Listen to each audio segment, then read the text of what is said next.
Ladies and gentlemen, it is finally time for Season 5 of the VMS Grid Finder Pro Series, and we are all thrilled to be looking at a fully packed and competitive grid, as always, in the pinnacle of LMU esports.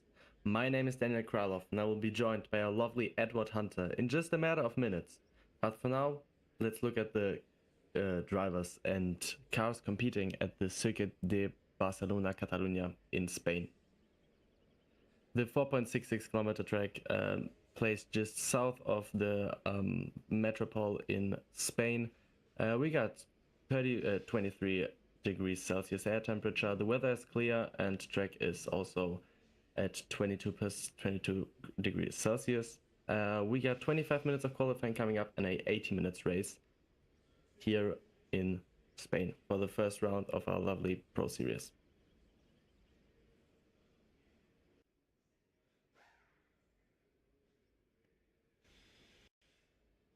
Yep, and qualifying is starting right now. So for all who are joining us for the first time here, let me quickly explain all of the qualifying. So there are 25 minutes of qualifying going on. The drivers of LMGT3 will start first. They will be allowed to set a track time, go on track with 25 minutes left. So when the pit lane lights and the traffic light will turn green, as it is happening right now, they will then have to begin a qualifying lap not after 15 minutes left on the clock, and will have to finish their final qualifying laps by 12 minutes left on the clock. And afterwards the hypercars will take over, and the procedure is going to be quite similar, but we'll get into this later on.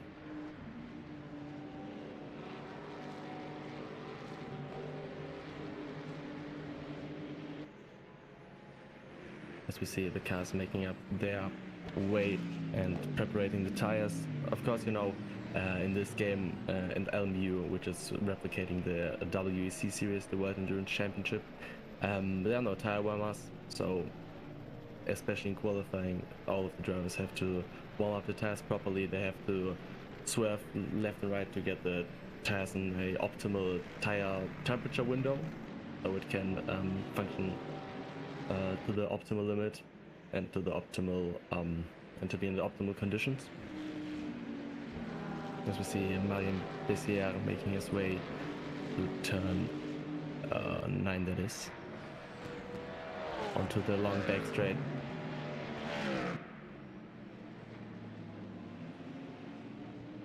Patrick Schindler in the Falcon, and as we see, this livery is represented by quite a lot of drivers here, but all on different cars. We see Tommy Lydon in the BMW and Sam Gaskill in the Mercedes-Benz AMG GT3, also with the Falcon livery.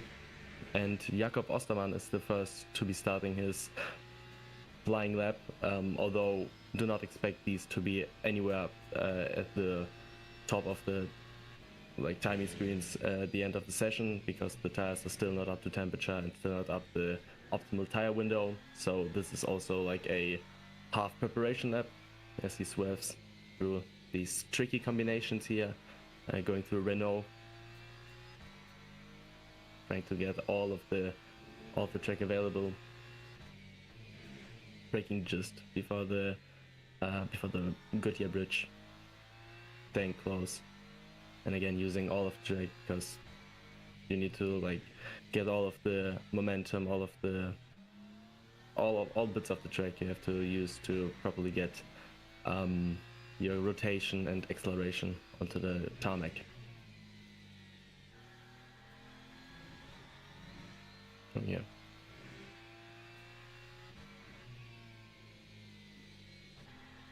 On to turn 9 again, also very tricky, also easy to overshoot here and go to the outside and yeah, cause a track limits, because especially in qualifying, track limits are a big thing. Fortunately, Barcelona is not the track to have your lap time lead due to track limits, given its characteristics of lots of gravel traps, which are pretending and preventing you from essentially going off track and getting your lap time deleted. But still, It is something to look out for as he finishes his lap, which is a 42.893,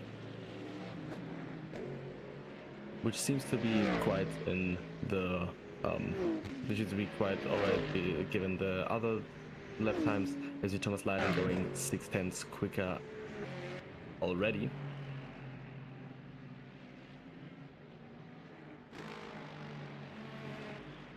On board with, not on board, but we're looking at Buono in his Lexus and going around the last corner, turn 14, Catalunya, onto the straight. A 43.0. And our reigning champion Alexander Hanna is also completing his lap time. Oh, not Hanna. My apologies, it's not Hanna. It's Alexis Hand, who is our current champion.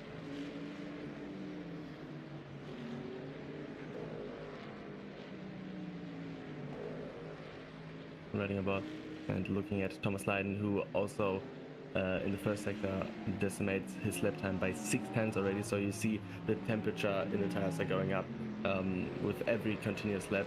So the lap times are dropping every lap as well, and we're getting more and more to the optimal lap time and to the really competitive lap times, which we'll be seeing at the end of the session.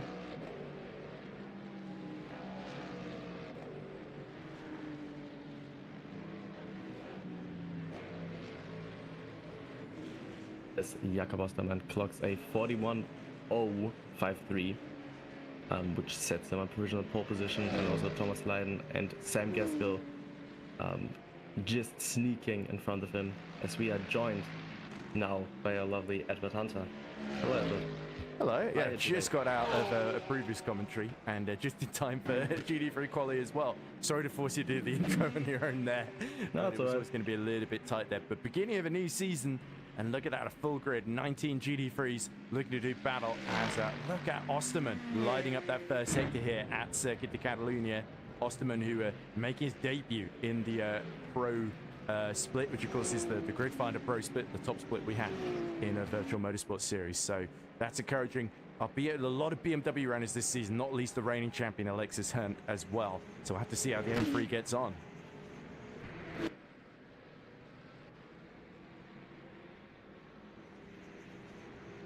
So anyway, I think Daniel maybe used up all of his commentary skills while I was gone, so I better fill in. As you can see at the moment, it is Sam Gaskell leading this qualifying session by just 11 thousandths of a second over Christian Marguerre in the Porsche. We saw the Porsche actually a very, very handy car indeed in the Tier 1, our third tier, earlier on Friday. I think it was actually the race winner that used it. It was very good at saving fuel as well. Of course, in an 80-minute race at Spa, that could come in handy. Ostermann sets the fastest lap of qualifying so far with just a couple of minutes left to go in qualifying. Rotas goes second fastest in his BMW, just a tenth shy of Ostermann and Thomas Leiden. The Anglo-Pole getting up to P4 now, because that's Sam Gaskell that's once again reasserted the sole Mercedes AMG in the field into pole position here. As we see Lucas Werrell going at the last corner as well in his beautiful Corvette. Also looking at a great lap time. It is a 48.48, so only barely two tenths separating him from provisional pole position by Sam Gaskell at the minute, but still placing him in 6th place, which just puts in perspective how competitive this grid is this season. Indeed it is, and Lewis Werrell, of course, and not just a double podium finisher in VMS in the top split at the end of last season, but also, crucially, he is leading the real-life British F4 Championship as the 16-year-old. So we wish him all the best with that, doing an absolutely superb job for the JHR development team as well, having won, I think, at least 3 races, the most recent of which was Silverstone about a couple of weeks ago, of course. Andrew McWilliam, by the way, for the Hymo Setups team, has got his Porsche into P4 there. So he is just ahead of Crowther in his, that's Reese Crowther, of course, in the Visceral Esports Corvette as well. So quite a plurality of car choice here, and it's a similar story in hypercars that you're going to see doing their qualifying in just 1 minute 20 seconds time once we get to the end of GD3 qualifying, as Osterman has hit the fastest lap, 140.6 there. Jacob Osterman for BS competition has been really strong in this session.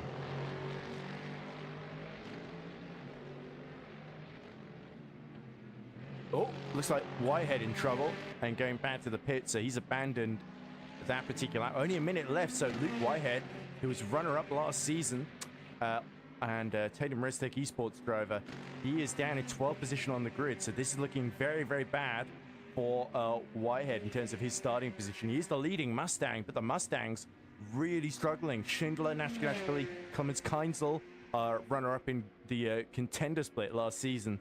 He is down as 16th as well, and it's the three Lexus cars bring up the rear of Marco Di Buono, Alexander Hanna, and Luca Rubin-Roux. Yes, Andrew McWilliam, our Hymo Setups esports driver, just set the fastest lap in his Porsche GT3, going to a 45.06. So quite a astonishing lap time. And I don't think anyone is in contention of beating him. Although Maskedash really looks quite competitive, the first sector,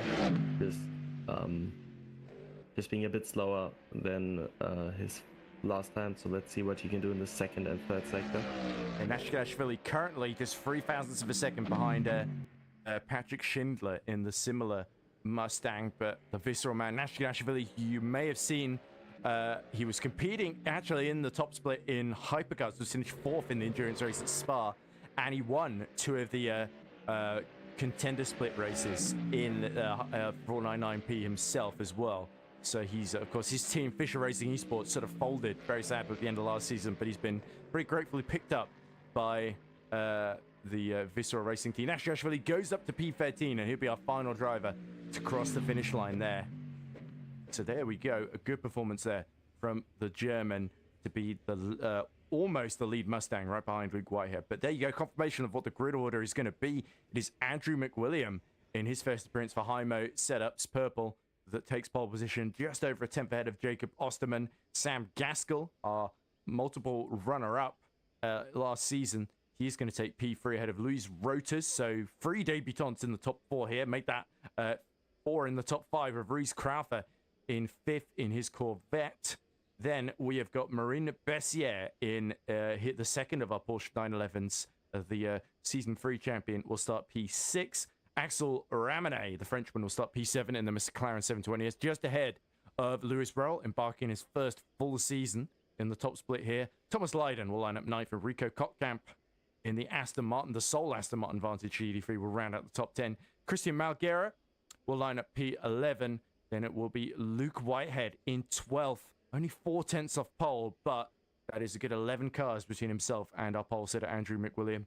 David Nashkidashvili just behind him in P13 with that late improvement. Alexis Herndt, the reigning champion in his BMW, he is 14th. So our top 2 in the championship, 14th and 12th on the grid. What a turn up that is from last season. Patrick Schindler, a previous champion in season 2, he lines up 15th ahead of Clemens Keinzel. Matteo Di Buono will be 17th. Alexander Hanna 18th, and Luca Rubin-Roux will bring up the rear 1.1 seconds off a pole position. So a very, very competitive GD3 field. But now, Daniel, focus shifts to hypercar qualifying. Of course, we saw last season how important it was to warm up your tires, and with a lot of drivers changing their car choices very, very late in the day, we see a field full of Peugeots, a couple of Genesises from the GMR esports team in the form of Colin Spork, Jene Simoncic, and along with Spork, another debutant in the form of the South Korean driver who I don't actually see on the timing screen at the moment. So let's hope that he can get in. Onto Gian Kim, of course, is who I'm thinking of. You can tell I've just rushed in from the other qualifiers. I've got none of my info sheets to hand at the moment. So it's all just been a mad rush. And I don't think I needed to say that 4 times. So let's just pretend I said it once. There we go. So then, let's, as we've got a minute and 40 seconds to go until the hypercars are sent out, Daniel. Who are you going to be looking out for? Oh, it's a lot to look out for. Of course, all of the Peugeots that are represented in the split are the older versions, so the version without a rear wing, as far as I'm concerned.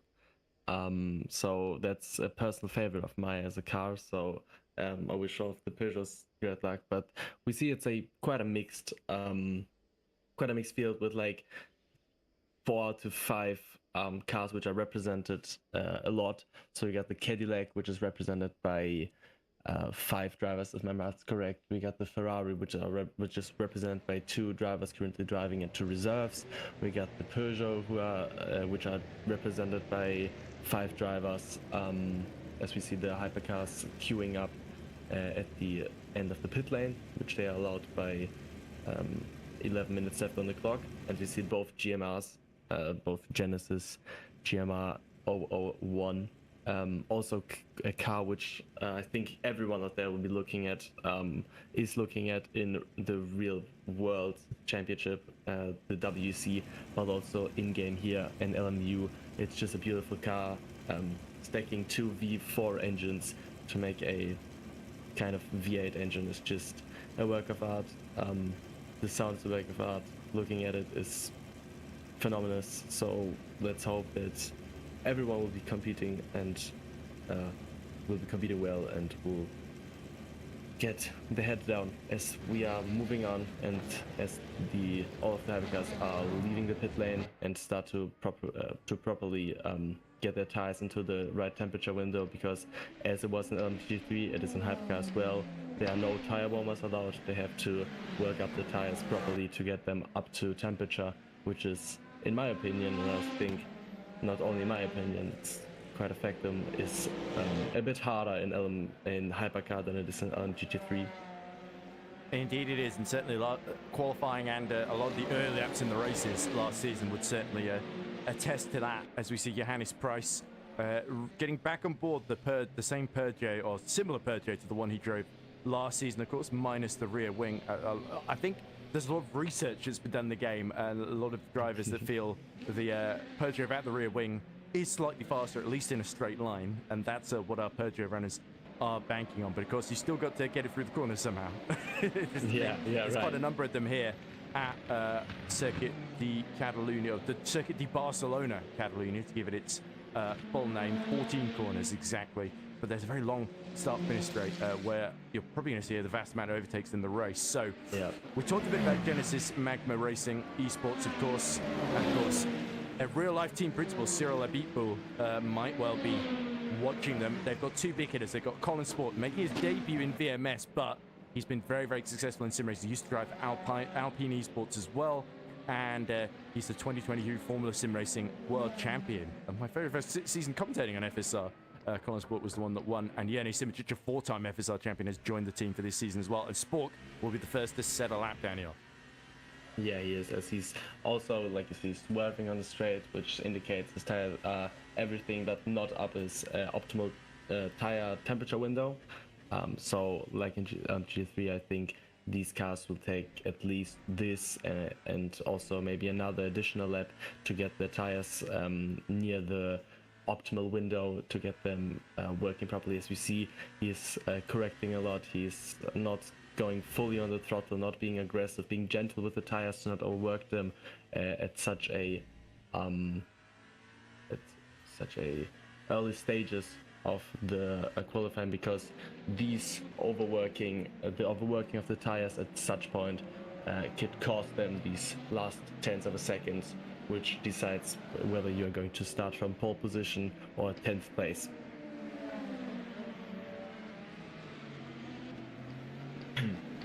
So we got the Heimo Peugeot by David Mrocek going through turn 9 again.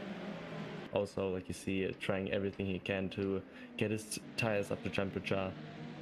The Falcon BMW by Michi Heuer, our beloved Michi Heuer. He was a fan favorite, I think we can say that for sure.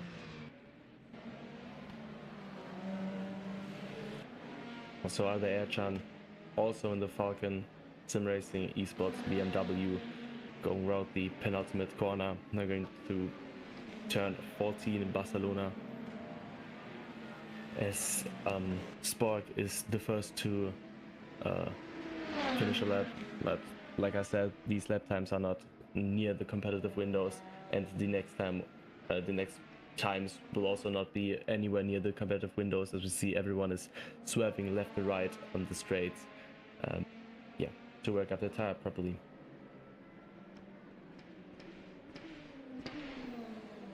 "24 degrees Celsius of air temperature, 30 degrees Celsius of back temperature. We got great conditions, no rain inside. So yeah, it's going to be a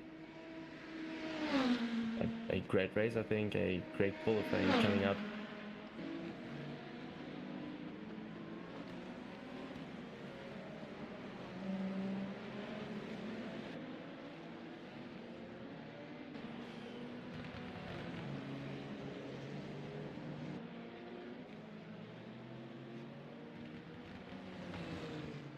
Molo, a Ferrari Esports, a Scuderia Ferrari Esports driver, which we got 2 in this championship actually, paired by Isaac Hilson, who is a reserve driver, so he's not competing today, as you can see on the timing screens.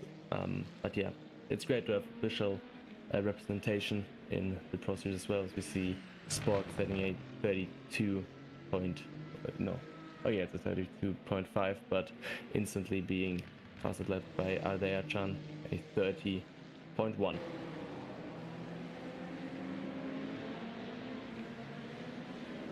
So I think we're getting into the as we're getting into the final laps of qualifying, I think we also will be seeing lots and lots of times dropping down the order and getting faster and faster. Ardea-chan 5/10 quicker in his first sector, which is also showing how brilliantly the differences between cold and optimal tires in terms of temperature.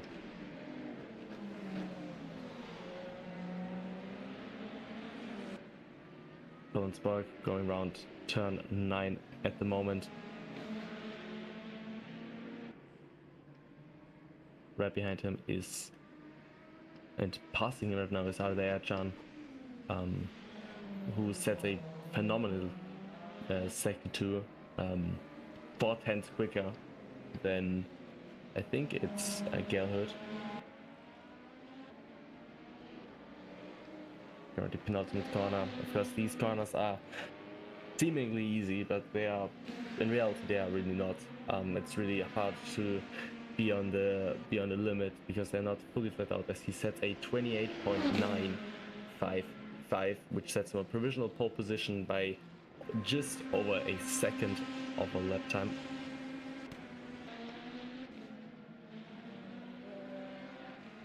Sven Gerhard also approaching with quite a great lap time, having set 2 purple sectors, sector 1 being 7/10 clear and sector 2 being 2/10 clear. So let's look where the timing board and where the time is going to stop. It's a 28.8, which puts him on provisional pole position as well. So yeah, both of the Falcon Esports BMWs looking very competitive, as Dario Imulo sets a 28.705, which puts him on pole position by just over a 10. Just looking at our Heimo racing driver, esports driver Justin Stubenrauch, going through turn 7 and 8 it is. Now to the right-hander, turn 9. Tricky to not overshoot onto the curb and get your car unsettled. Also look at Kreutzer looking fabulously in the first sectors. We got a replay of David Morcek.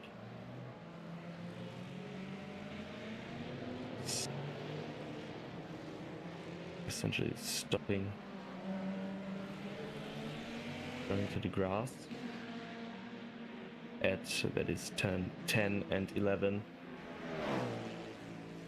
Justin Stubenrauch setting a 28.993, which sets him on sixth position as Arda Ercan reclaims provisional pole position with a 28.602, that is.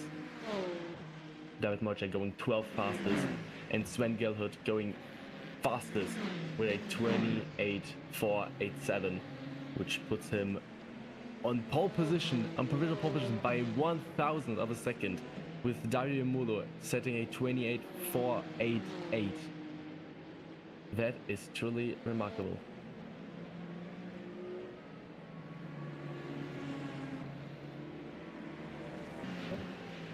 So as you can see, I hope you get a taste of how incredibly competitive this grid is. Like, it is unbelievable.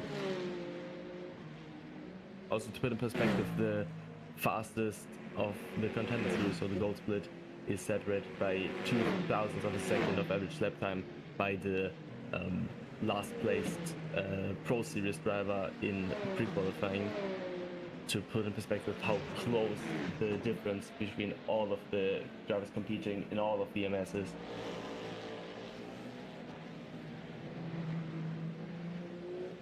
David Mojek also on a good lap time, on a good lap.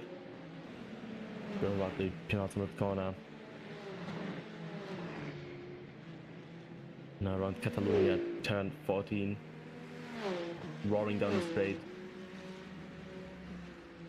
And, is it track limits? Maybe. Dario Mulo not being able to get faster than he was, so that's qualifying done for him, I think. Yes, it is. As the clock says 0, so this is the last shot for anyone driving here to try and compete for pole position and try to get his best performance out of his car at the moment, as Arda Ercan is on quite a good lap time as well. Indeed he has then. So Ercan, who has won a race last season at Monza, of course, in the Cadillac, now switching to the BMW for this season. But of course he has got to beat the times of Imola and his teammate Sven Gielhed for the Door Falcon Esports team. You can see Grigoletto, our reigning champion, down in P11, looking to win 4 titles in a row. He's 3 in a row is unprecedented. Grigoletto gets up to P10 behind Etienne Bruns, the Frenchman in the Peugeot. But certainly Grigoletto would have been hoping to start much higher up the field. Looks like a difficult qualifying for Tatum Restec Esports as Matteo Passan, in his debut in the top split, is going to qualify down in P18. Rafael Bila, though, in P7, highest of the 3 Peugeots in the top 10 then. So good stuff from the Frenchman there. Part of the STL Esports team, of course, we saw doing really well on Friday with Tom D'Emily on the podium there as well. But confirmation, just a thousandth of a second separates Dario Milo from pole position taken for, I believe, the first time since Monza last season. Sven Gielhed, of course. Sven, winner in Interlagos post-race, looking to get another win to open his season. And the BMW's looking strong here because Arda Ercan and Shea O'Sullivan in Shea's debut for Falcon Door Esports at the top split gets into P4. Just a 10th separates our top 3. No, just 10th separates our top 4, I should say, 10th and a half. Jene Simicic is the first of our Genesis cars, ahead of his teammate Colin Sport, making his debut in P6.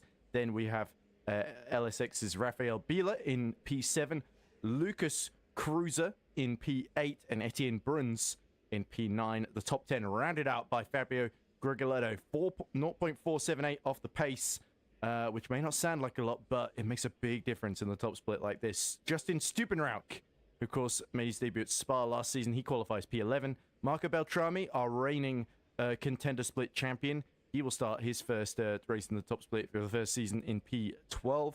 Matthias Barzenk and the Ferrari will start P13. Michi Hoyer will start P14. Actually, it was Barzenk P13, sorry. David Mrotjek on his return for the first time since Season 2. He lines up 15th in his Peugeot, ahead of Johannes Price in 16th, Brandon Geit 17th, Matteo Passan 18th, and Alex Guidi, our substitute driver in the Toyota, he will start last in P19, 1.3 seconds off of pole position. So Daniel, interesting lineup there. And yeah, a brilliant Gilhead and Emulo and Ercan all just trading times throughout. But in the end, it will be Sven, the Dutchman, that starts on pole position here. And the BMW's looking like they really suit this track. Yeah, for sure. I mean, like I said, the only word that's fitting is brilliant. It's really fun to watch, also fun to commentate, also to look how close and competitive all of these drivers are and how they're pushing their machinery to their absolute limit. And that is essentially the outcome of all of this 1,000th of a second separating P1 and P2. But also looking down the order, it's marginal. It's extremely marginal to be sitting on pole position, whether you're sitting on pole position or you're sitting in P8. It's a matter of split seconds. So I think the race will deliver. Well, let's hope so. Certainly, if the last 4 seasons are anything to go by, we're in for quite the treat then. Let me just get my race director notes up, because I'm pretty sure there was no sign of rain on horizon as the formation lap is about to begin imminently. Yep, so here we go. Race, it is... Oh no, this is... Have I just put the tier 1 race notes up by mistake? Indeed I have. There we go. That's Silverstone. There we go. There is your Barcelona one. So this is a problem when you're trying to do everything at the same time and you have one screen to work with. But there we go. It is 80 minutes, starting group natural, temperature 24 degrees to 26 degrees. Time slot 1 clear, time slot 2 light clouds, rest of the race all the way through to time slot 5 clear. So be interesting. It's kind of an awkward sort of pit entry because they had to slow down from quite high speed to get in. So yeah, we'll have to see if anybody falls foul of the pit limiter. As we see Sven Gilhead looking to start with Dario Müller alongside. If Müller get the jump here, that would be a big boon for Ferrari Esports. But as was often the case in the number of races last season, it's looking like it's Ferrari Esports versus Falcondora Esports, with Tatum Esports a bit further down. Grigoletto's got a lot of work to do. He wants to open his account and start his quest to that 4th title in a row.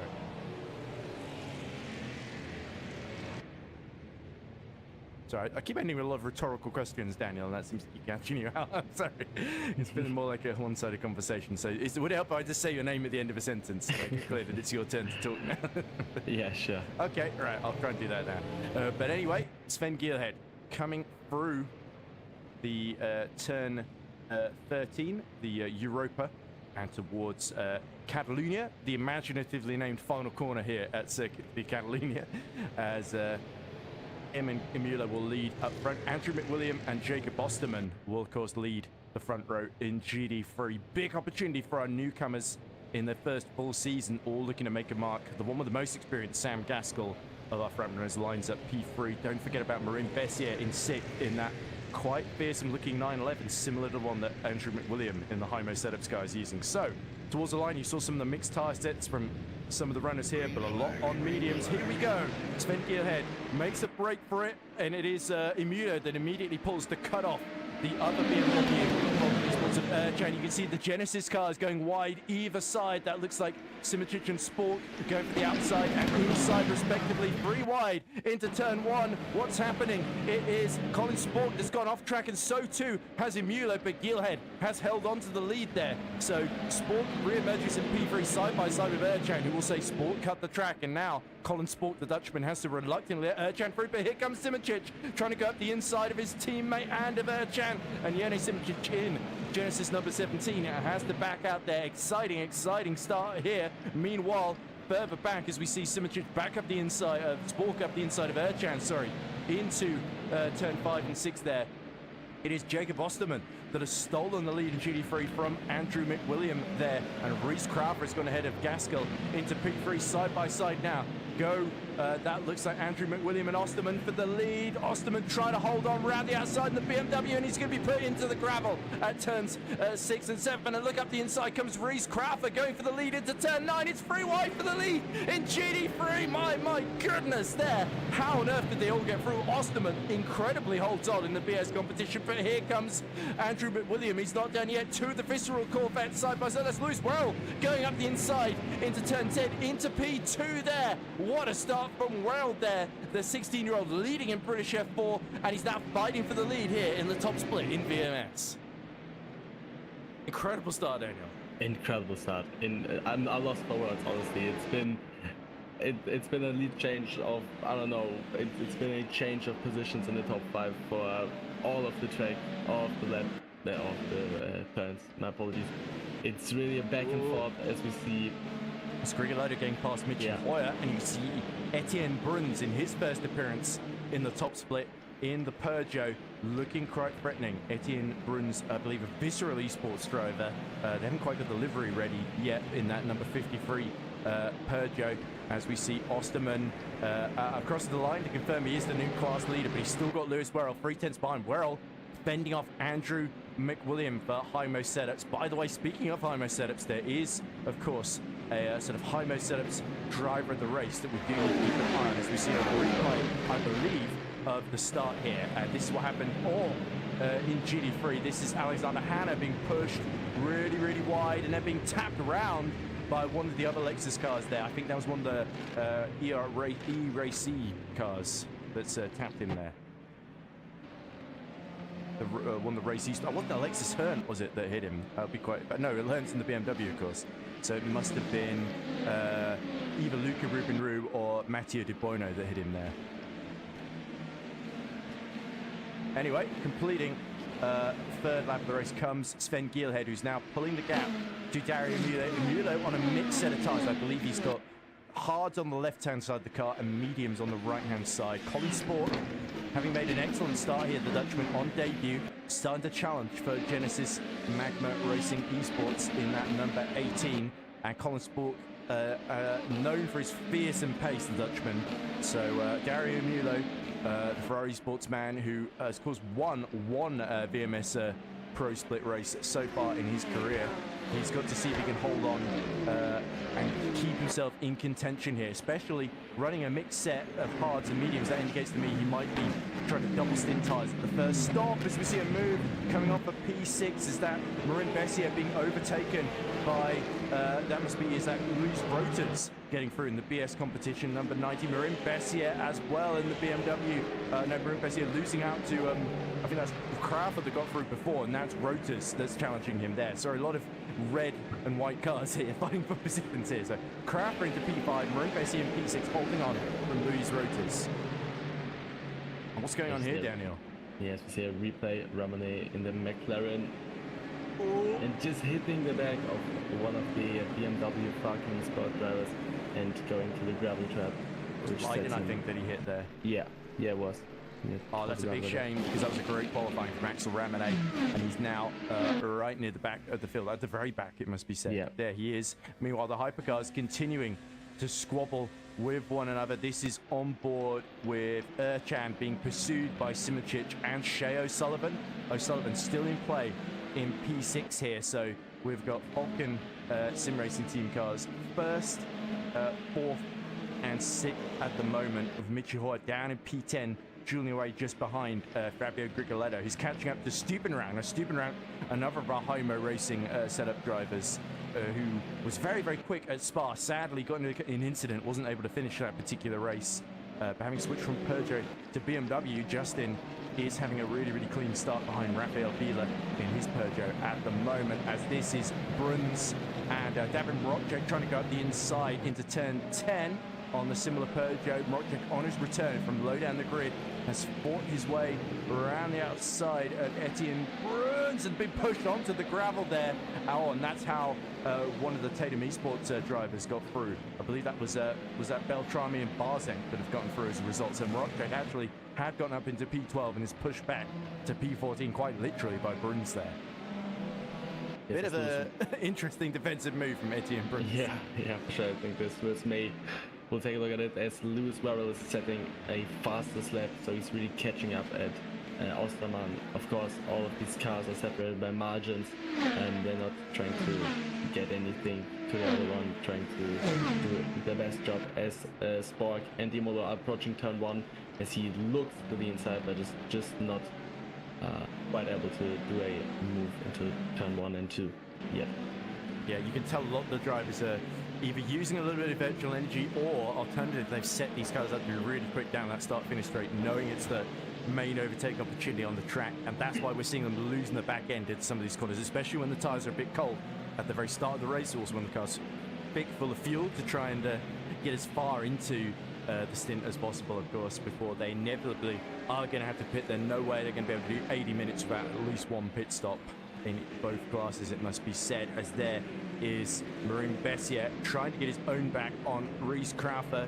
And you can see here Rhys has fallen a little bit behind Sam Gaskell, who having a steady start from he was P3 in the greens, dropped to P4. Lewis Royal has been the big gainer in this first part of the race, getting up to second position, as you say.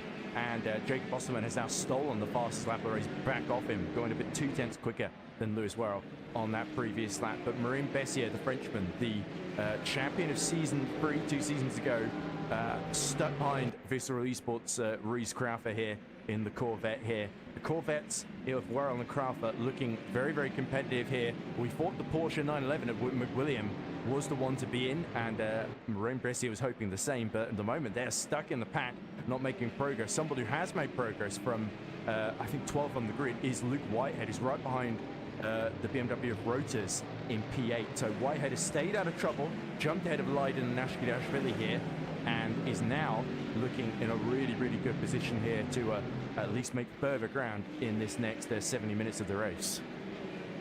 Yeah, he absolutely is. Of course, it's like the go-to thing. Of course, it's easy to stay out of trouble, but we see all of these drivers are really competing for every tiny bit of tarmac at this race, and generally also they're trying to defend at all stages of the race. You see a replay of this Rodkamp and Keinzel going through turn 9. Let's see what happened here. Here we go. Keinzel, the number 73 Mustang, and Rodkamp in the Aston Martin advantage. So there we go. I think Clemens Keinzel having a connection drop, briefly falling behind Rodkamp, but then it reset itself, and sigh of relief. Clemens Keinzel, our runner-up, who was so competitive, especially in endurance races in Contender Split last season, running Ferrari, is doing well. So Marine Bessier has finally cleared Rhys Crowther, I believe, into the first sector of the lap there. We're not far away from seeing our GT3s lapped by the hypercars. And a second, like State de Catalunya, Barcelona, that is going to be really, really tricky. Once more, Colin Sport in the slipstream of Dario Mulo in this fight for P2 here. You can tell him Mulo desperate not to lose track position. Sport get a little bit late on the brakes, has the back out on the inside. The Genesis did not quite have the overlap, and Simic goes side by side with Arda Ercan, and he's going to muscle his way through. Ercan had to cut the track, so Simic gains that P4 legitimately, and now this is really good news for GMR, because Simic can help back up Colin Sport. They can sort of split the strategies here, whereas Falcon Esports, their leader, is now very much on his own against Ferrari and GMR. Yeah, so let's take a look what happened, how this overtake was set up. We see a late move to the turn 1, and also a bit of tapping there. Arda Ercan going off track and Simoncic going round the outside. Let's take another look. Super slow-mo here. You can see Yene alongside as they go towards the apex, and there was a little bit of contact. You can also, if you're interested, you can see the onboard of Yene Simcic streaming his point of view on his YouTube channel, if you want to hear his thoughts of the race alongside ours. But you can see almost, because he's on the inside line, he kind of ever so slightly understeers into the side of Ercan. Ercan gets loose and decides to take evasive action over the green part of the AstroTurf there. Doesn't take the full sort of runoff, but of course it would have been way too late to do that anyway. So yeah, I think that's the sort of, my view there is a legitimate move.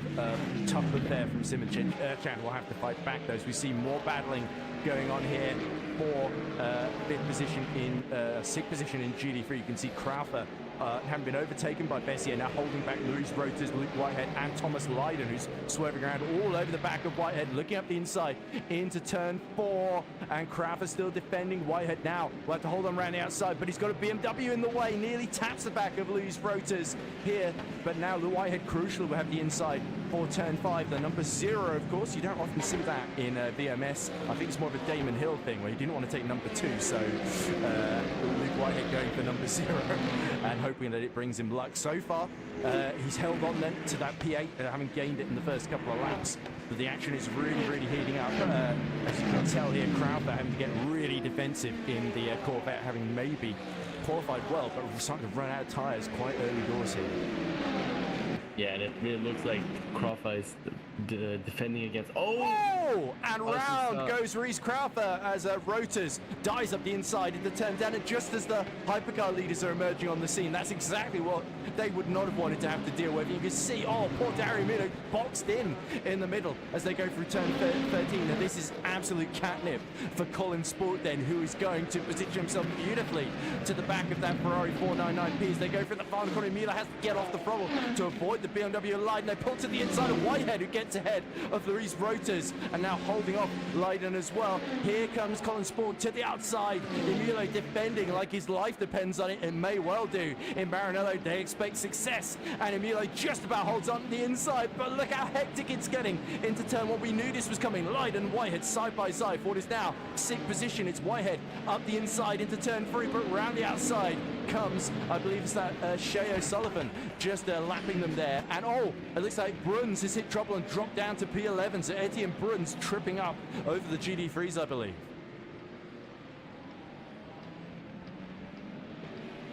So lots of chaos here, and look here, Emilio continuing to be pressured into turn 5, now downhill into turn 6. Lacaxia, he is having to defend from a very fearsome looking Sport. Look at this, Leiden, he's not done yet, still fighting the BMW Louise Rotors, and look behind Hearn. He's joined the battle, Rotors is spun around. Oh my goodness me, we saw Rotors spinning Krylov around. That's Rotors himself that's been sent around there.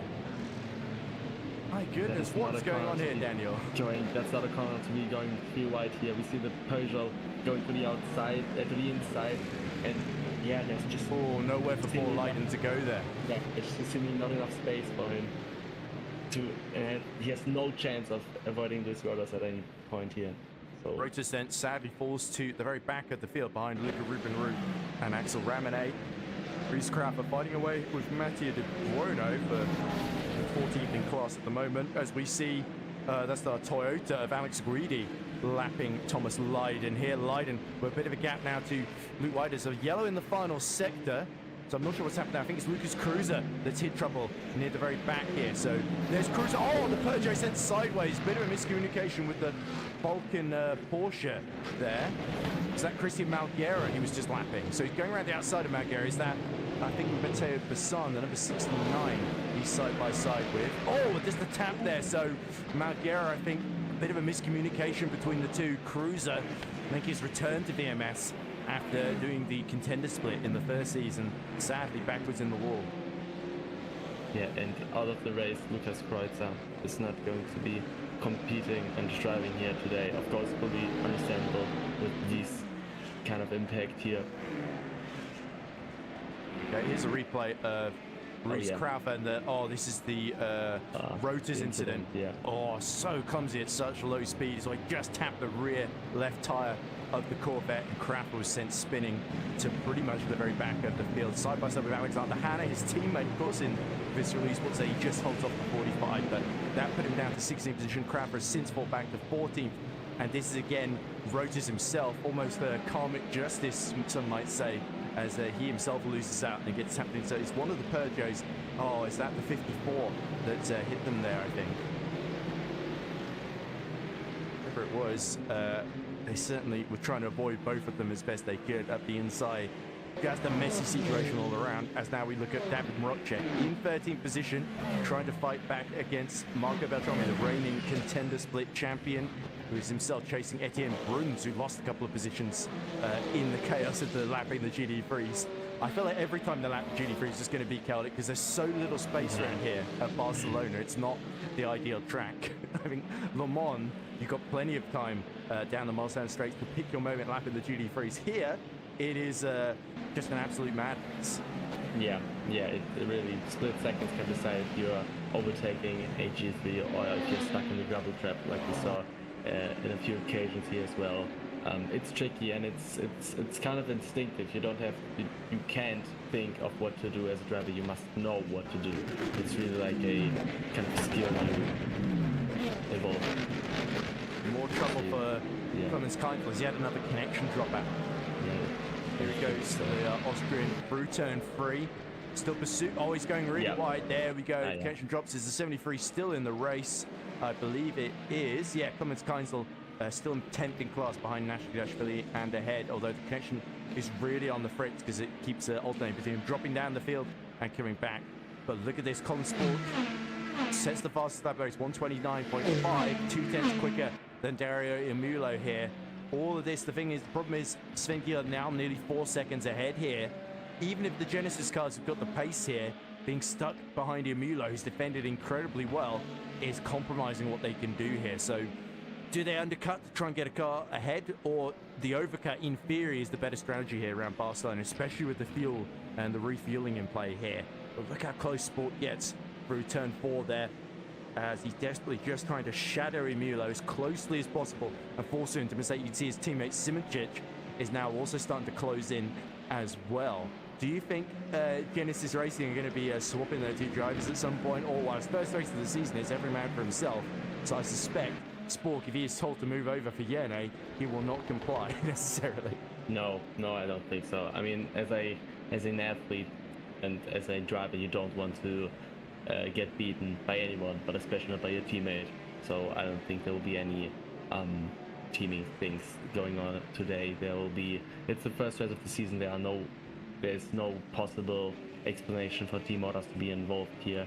No, so I think usually it's frowned upon either way as well, isn't it, Daniel? Yeah. So it's like to see them race as hardly and cleanly as they can. Speaking of which, here is Lewis Worrell. Brilliant start to get up to P2, but now the 911 Andrew McWilliam is starting to put pressure upon him. So we have got Andrew McWilliam, of course, who is, of course, the British driver, if I'm not mistaken, in the 911. He, of course, drives for, he's, of course, the Low Fuel Motorsport Pro GT3 Championship leader at the moment. He told me, I'm hoping to win that championship in about 2 weeks then.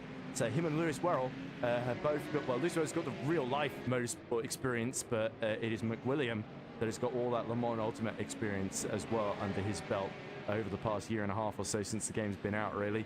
So it is kind of Corvette versus Porsche. Which of these two is going to be the car to be in then? But you can see, similar to what we're seeing in Hypercar, the leader of Osterman is extending his lead. As you can tell here, Worrell just a 2 tenths slower per lap as the gap's pulled out to 1.3 seconds, which may not sound like a lot, but in the GT3s, it sure does feel like a lot. And you can tell here, McWilliam is starting to really gain confidence at this phase in the race, as maybe taking it easy on those medium tires for the first couple laps, and now is starting to put pressure on the Corvette here. If you are Lewis Worrell here, what do you do? Do you defend and let Osterman disappear in the distance, or do you try and work with McWilliam maybe? It's kind of a difficult thing to do. Of course, Worrell is a professional. He is doing this not only in front of the screen, but also in real life. And I think having a passion, having the spirit, I don't think he's going to at this kind of stage of the race. I think he's not going to try to work with the driver behind and trying to defend him off, because everything can happen for now, and you don't want to lose a track position around Barcelona and around any track, to be honest. Not losing a track position to McWilliam, because if something happens to Osterman and suddenly Worrell is not going to inherit his P1 position because he let McWilliam pass, it's going to be quite frustrating as well. So I think he's going to try everything he can to defend off McWilliam. So just we just had a comment in the chat asking about virtual energy from the Mancio 666. So Sven Giel has got 63.1%, Darren Mueller behind 60.4%, and Colin Spork 61.2%. Same for Yene Simoncic behind Ardoche and 62.7%. So the Thorfall Gneiss Sports team and the BMW saving a lot, but look at Spork just positioning himself to the outside as they go through that turn 10 hairpin through 12 and now to 13.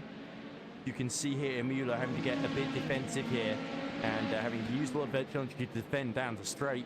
the Ferrari looking more vulnerable. Now, Dario Mulo was a bit unlucky last season, did finish 5th overall, but his best result was 2nd at Spa. There are a lot of races where Mulo was doing really well, and then some incident befell him that dropped him well outside the points, essentially. Or in the case of Le Mans at the end of the season, he crashed out while fighting for the podium, essentially, with Arda Ercan. So, yeah, certainly Mulo has had more than his fair share of bad luck and needs to start this season strong. But Genesis, of course, new manufacturer, they've spent a load of time, Spork and Simičić, setting up this particular hypercar, and fairly new to the game as well, to try and get the most out of it. And this is a big deal, of course, for Genesis, the luxury brand of Hyundai. So a lot of fans, particularly in South Korea, who will be cheering both of them on. And Colin Spork knows that, of course, Mulo will be trying to double stint these tyres. That if that's the case, then Spork is maybe having to change tyres at this first stop. He might need the track position here. And you can see with the gap to Gearhead that Genesis really want to go for the win here, but Mulo is the one thing holding them back and limiting their options here. So frustration for Sport, even though he's still doing a very impressive job in his first appearance. You can tell his standards incredibly high, and rightly so, given the CV he's got in sim racing. Yeah, for sure. But the last thing, of course, Colin Spark needs to do is to get, I don't know, to get heated or to get frustrated with the situation and do some kind of optimistic move. So it is frustrating. It is like some of the worst places to be stuck in, to be like, you know, you're faster than the guy before in front of you, but you just cannot find a way to pass them. That's like the most frustrating state a racing driver can be. But it's important to keep his head down and be cool. So let's see a replay of GT3. This is the fight for P6. So Thomas Lydon, you can see there in the BMW, the Falcon is being there up the inside of Luke Whitehead in the Mustang into turn 10. Luke Whitehead trying to hold on. So they've gone side by side for a number of corners here. You can tell the Mustang starting to really struggle against the BMWs because Hunt, Luke Whitehead's old title rival, is now starting to catch as well. So I think Lydon completely moved up the inside into turn number 1 then. So we're going to see, well, I'm not sure what we're going to see there. I think that we went back even earlier to see exactly what we just saw. But meanwhile, that second place fight continued to rage on. They're caught up. There is Matteo Di Buono being lapped in the DCS Racing Lexus and the McLaren 720S of Ramone and the Corvette of Reese Kraufer. Oh, is that Ramone trying to make a move on Kraufer in the background as well?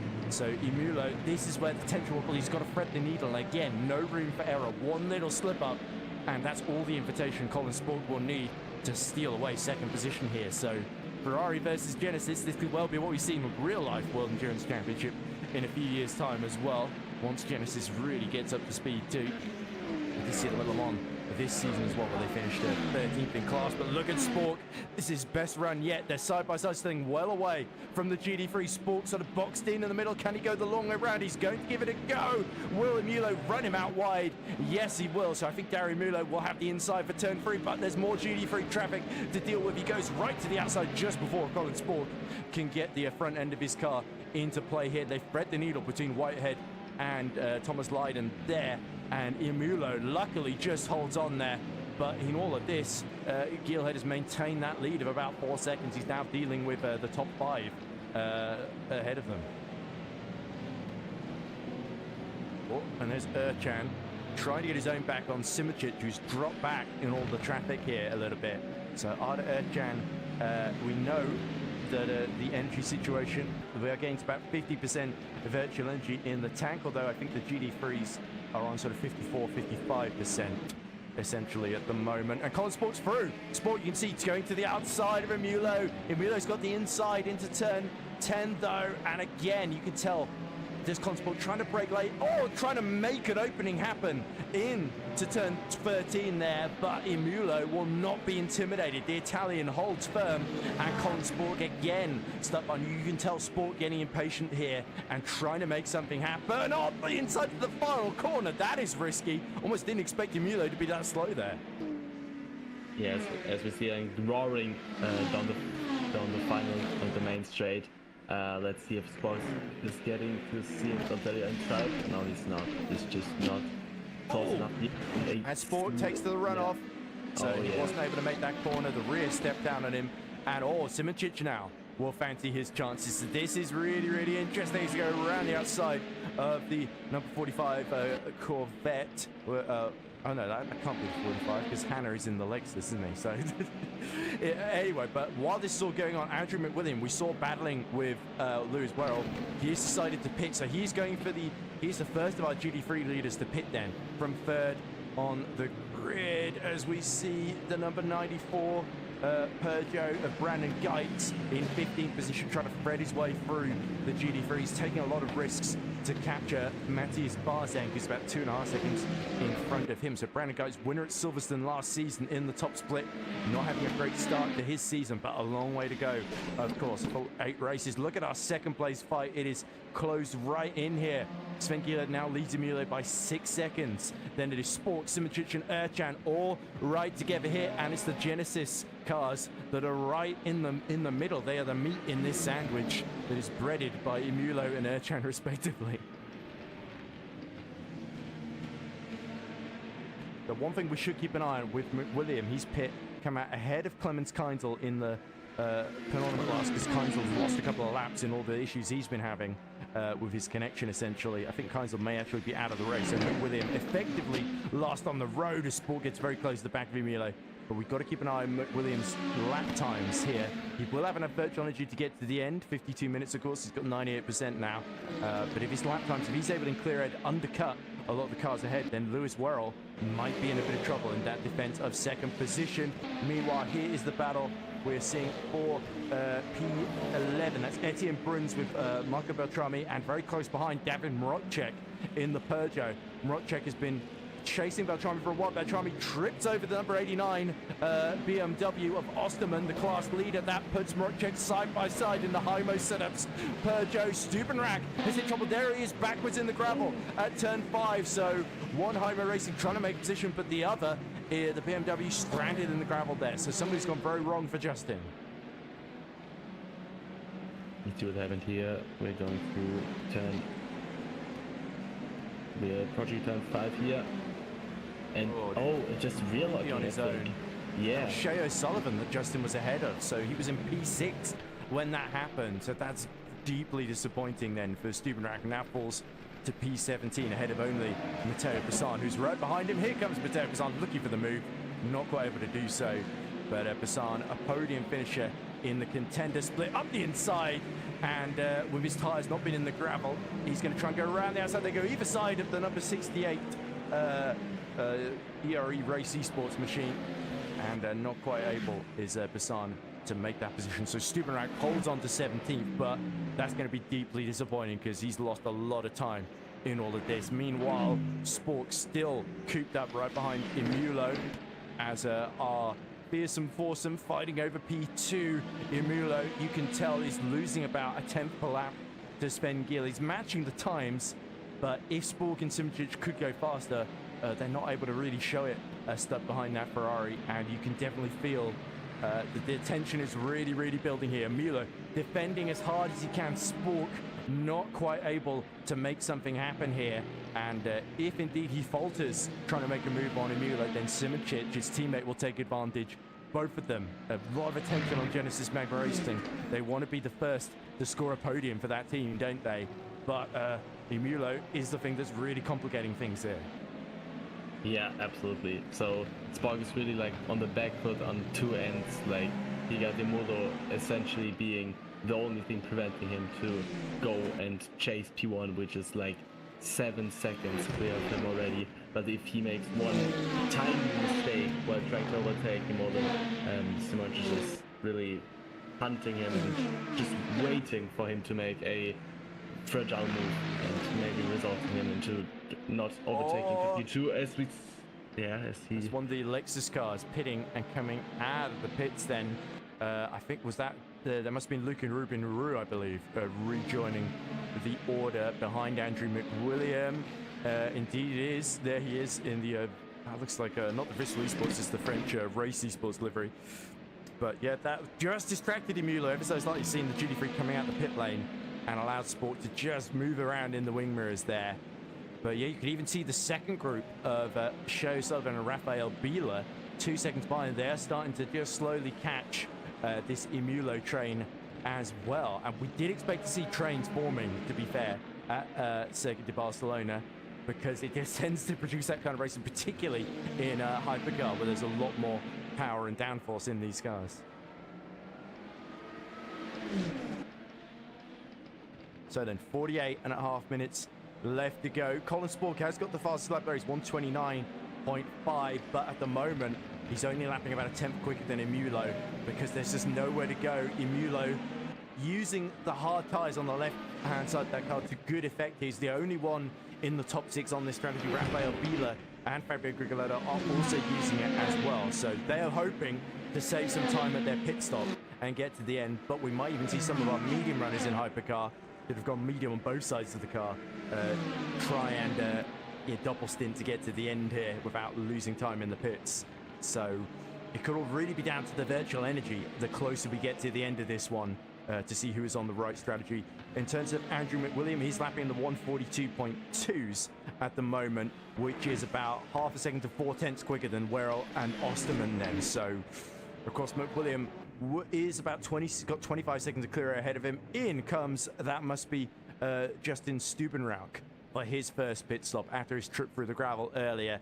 And Justin knows it's going to be a very, very long 47 minutes of this race then, as he's basically the first of our front runner, or our previous front runners to pit then. And look how close Spork is getting once more to the back of Emulo, as there is the 911 of McWilliam in the way. They dive up the inside into turn 9. McWilliam just about spots them in time and leaves space there. But if anything, Spork held up a little bit more than Emulo, and that brings Simoncic with a sniff of third position here. What does Yerne do in this situation? You can see Colin Spork so frustrated in front of him. Do you think Sport will be on the radio saying, let's work together, don't try and make a risky move? Or will Yerne just be thinking about himself at this point and thinking, right, if there's an opportunity, I'm going for it? Yeah, I think the second one, for sure. I mean, and into the pits comes Spork. Yeah. So there we no go. need thinking anything, because Simoncic is now focusing on Yimoto solely. We're on sort of 40%, 46%, weren't they, about in the battery? So they can go quite a few laps longer. Nobody's really going to be able to get to the end without making a pit stop, as I said earlier. As now we look at, this is the Porsche Marin Bessier chasing down Sam Gaskell in the Mercedes. He's the only one to go for the Mercedes AMG. And the Falcon Door Esports Mercedes, I was talking about it with Chris Buxton last season, that you see it over the top of the radiator grille at the front. It's got what looks like a big red lipstick on the front of that Mercedes. So luckily Gaskell's kept it clean, hasn't done any kissing with those red lips so far in this race. But the action really is right behind him then, as the problem with these two is that McWilliam, having basically pit before them and pit out of the way, is going a lot quicker and has got plenty of clear air. Although with that said, last up 142.8 as he was being lapped by the hypercars and having to move out of the way. So that is the one drawback, that the hypercar, having pit earlier, the hypercars inevitably that don't pit are going to reach him sooner, essentially, and he'll have to let them through without losing any time at all. But of course, what goes around comes around. The hypercars do inevitably catch up to the leading duty frees as well, as long as they don't pit before that point of pits. So there is Sven Giered, just sets a 130.0, looking untroubled. Oh, Yerne, what's happening to him? He's going into the pit lane, of course. So that is fascinating. Simoncic decides he is going to respond to what Colin Spork has just done.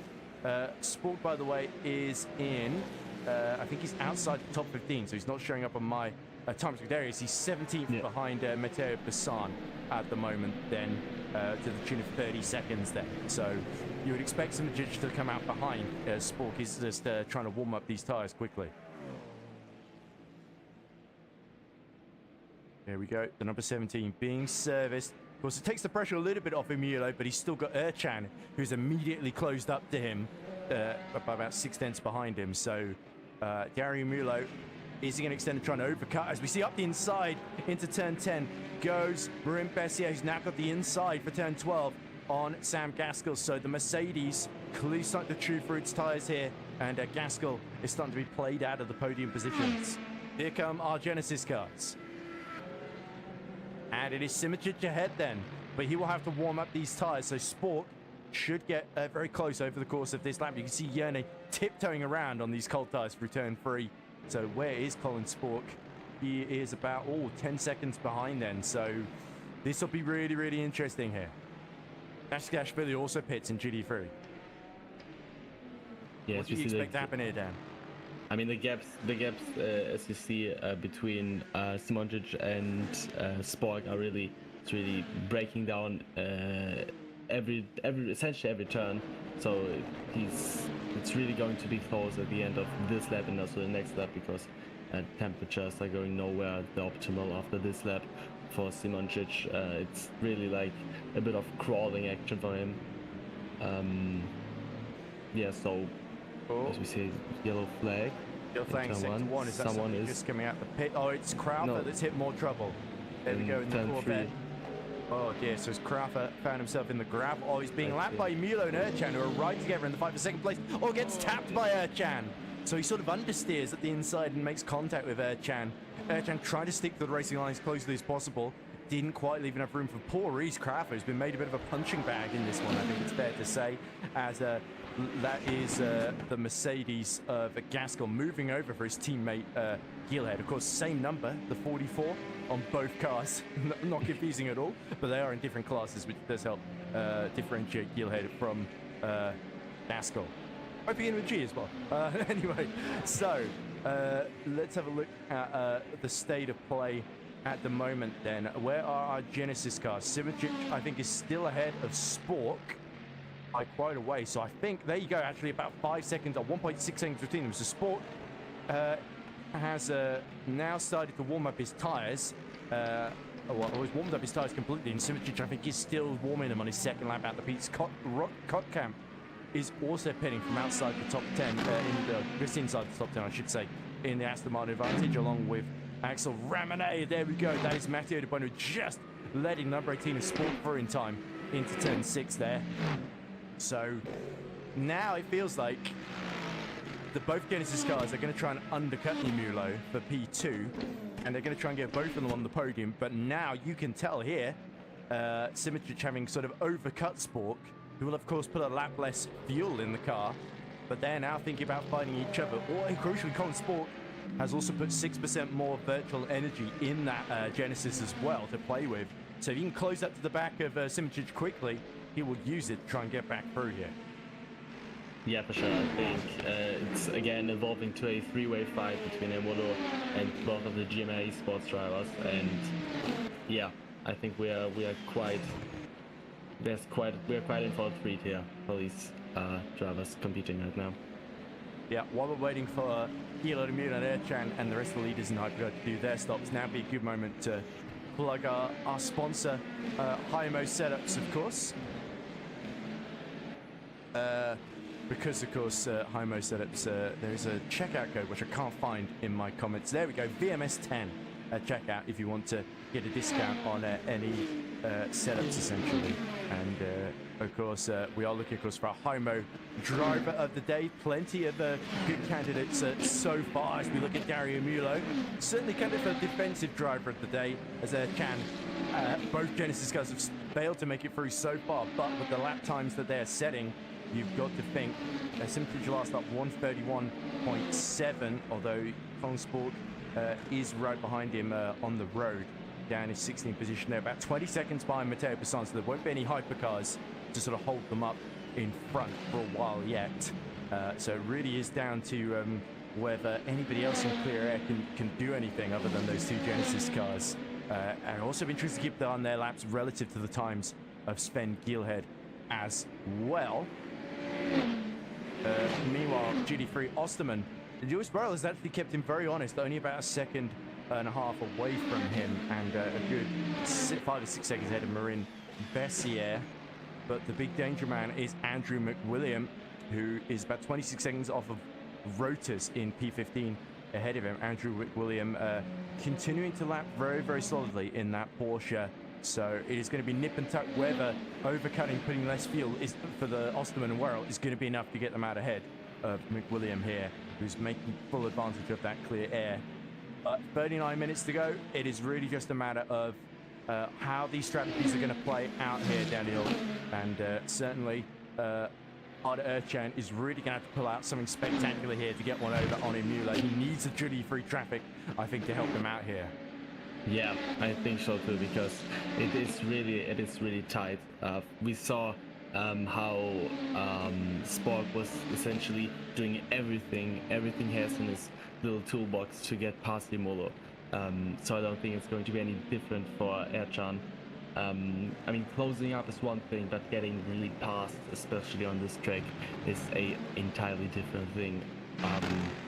It really, GT3 traffic is probably your best shot at getting through, because if the car in front of you is not making any major mistake, it is really difficult to pass without any artificial devices that we do not have in this.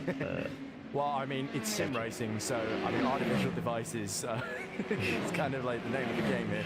But nonetheless, although you never know, there might be some wake teams that are looking at some of our drivers and thinking, hey, we should give him a go. But Patrick Schindelet hits from just inside the top 10 in his Mustang. So he was in a battle with the likes of Hearn and Whitehead and Margera around him, wasn't he? So he comes out, does... now, he does come out just behind, I think, Nashkidashvili. There we go, to the tune of 3/10, but crucially ahead of Axel Ramone then. So a good little fight for what should be sort of 8th, 7th position once everything plays out, or depending on how it plays out, of course.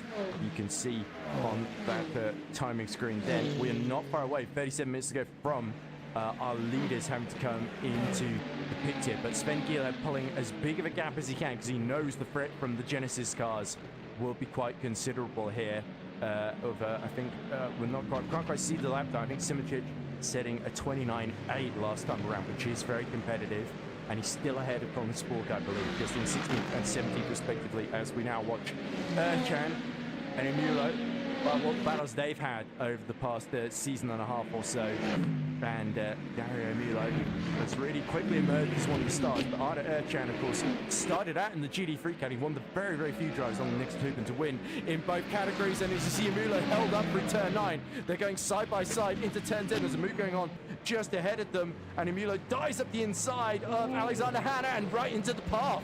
That was almost a weaponized Lexus then, through into the path of Arda Ercan there. So Emulo really getting desperate here. Look at Sven Giel now 11 seconds up the road from him.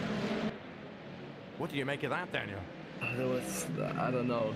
It's difficult to say from this perspective because I could not really see it, but I was, yeah, there was a late lunge by Emolo on the Lexus there, and of course. Okay, we're going to very, very quickly go to an ad break because we believe there's something wrong with the timing screen. Emula having a big moment there, but on the other side, we should be back for the final 30 minutes of the race. Don't go anywhere. We've just got small technical issues. We'll sort them out as soon as we can.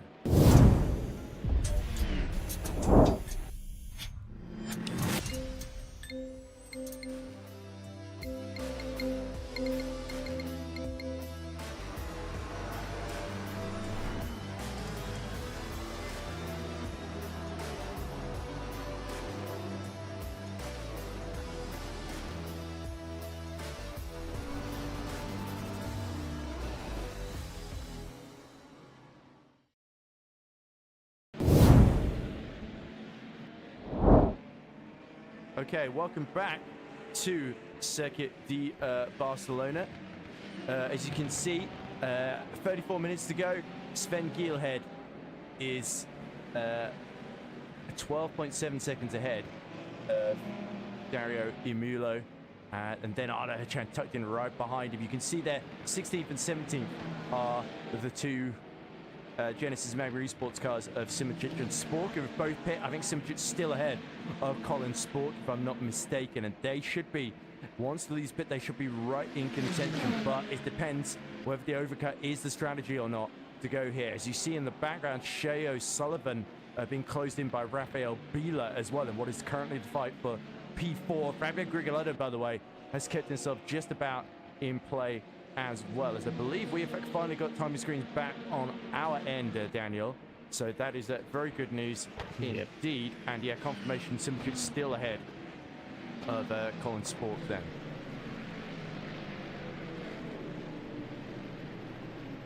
But it is kind of a case of we don't know how this race is going to emerge for these two until we see people pit ahead of them, because it could be that even if they're lapping very, very strongly, you see lap 1 minute 30 for Simitric, 1 minute 31 for Sport. So it's kind of stalemate between them and the leaders at the moment.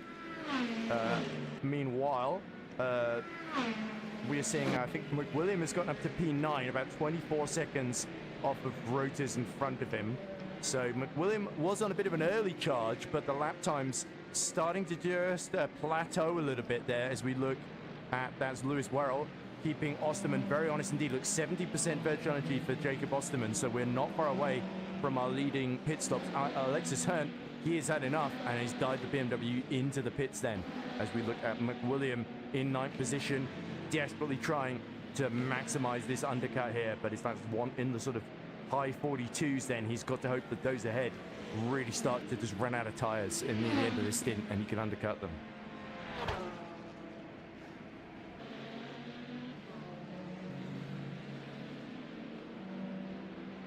Okay, I guess I'll just talk to myself, Danny, because I don't think you can hear me. But there we go.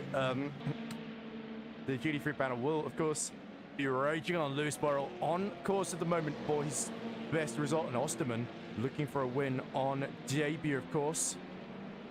But we don't know exactly where McWilliam is going to filter out. It is about 50-60 seconds, if I'm not mistaken, for a pit stop, depending on how much virtual energy you really put in there and whether you change tyres, of course, and all sorts of factors. So a few unknowns there as we see Rafael Biela almost barging McWilliam out the way through turn 5.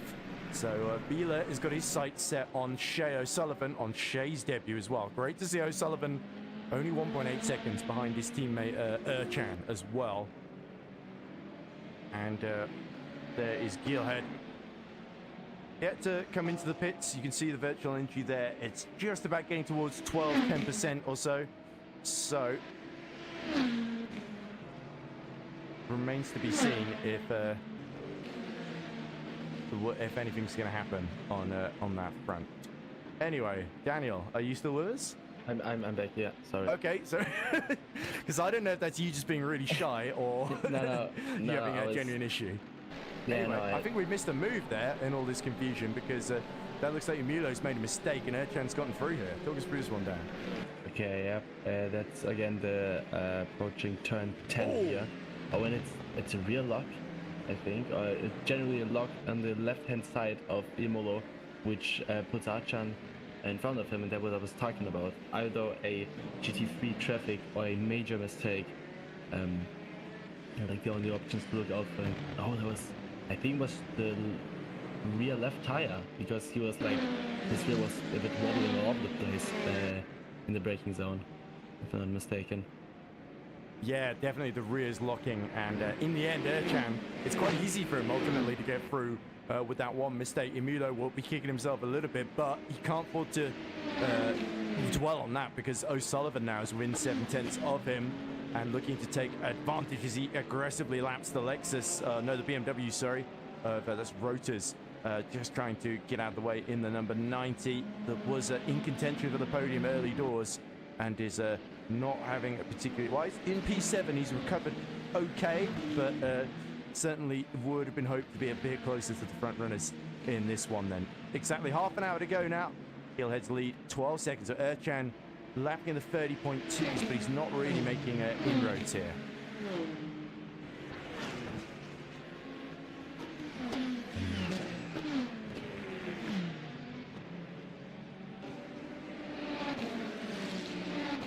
So Imola and yeah, so as we are talking, the virtual energy, as we see on the right hand side of the timing table, is reaching on some occasions the 0% mark. So we will expect the following cars, Imola, Sullivan, to lap I think in the next lap or two, so on this lap afterwards. Indeed, yeah. So it is just a matter of those that have saved a lot earlier on will now sort of reap the benefits if their plan is just to put as least fuel in as possible. Let's see a replay of something that we've missed while we've been dancing around. This is Krylov, our 3 times triple reigning champion here in the Pro Series. Top split going wide, understeering off, locking up into turn 5. And oh dear, losing out to Michi Hoyer and a couple of Peugeots as well. Is that Davin Marocek going all over the grass trying to pass him? My goodness me, Marocek is certainly not shy about the move. And in come the leaders. That is, that looks like Emulo, O'Sullivan and Beeler all pitting now. And Osterman from the lead in duty free as well. So this is critical then. Osterman, where's he going to merge relative to Andrew McWilliam?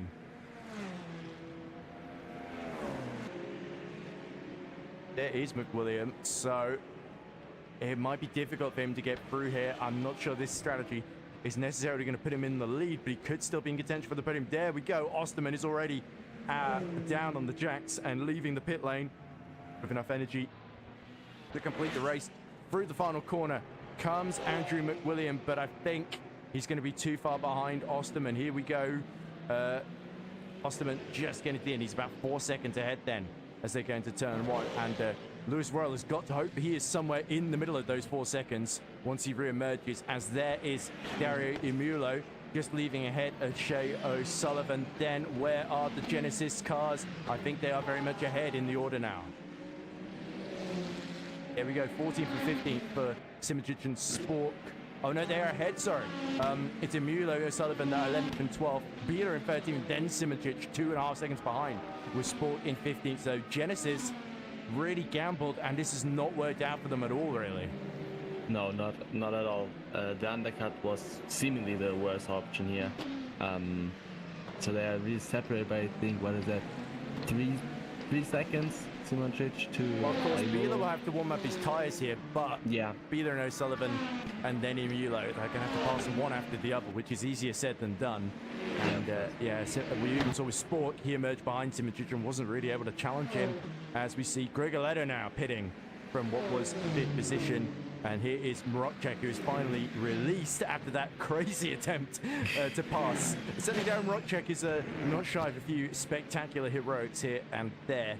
And of course, he very memorably won in the very first season of VMS Pro, just holding on from Simijic into Lagos in a sort of heart and mouth finish between the two, where they both tried to get to the end of the sprint race without stopping.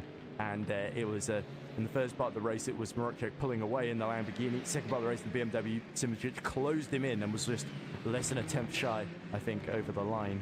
And completely destroyed the engine in the process, did Simijic. He couldn't really have given it more than that, as he was just absolutely turning the fuel mix up. But Barzenk here, who of course is another driver that's moved up from the contender split, has been very, very impressive as the Polish driver for Renova competition, and has kept Marocek a race winner, let's not forget, and a man who's of course won the Formula E Accelerate Challenge and has driven a real-life Formula E car as well after that, winning that sim race competition.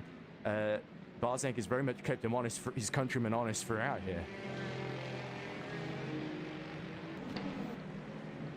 Talking about drivers and their accomplishments, I wanted to ask a opinion on your what is your current favorite for the driver of the day, the Heimo driver of the day?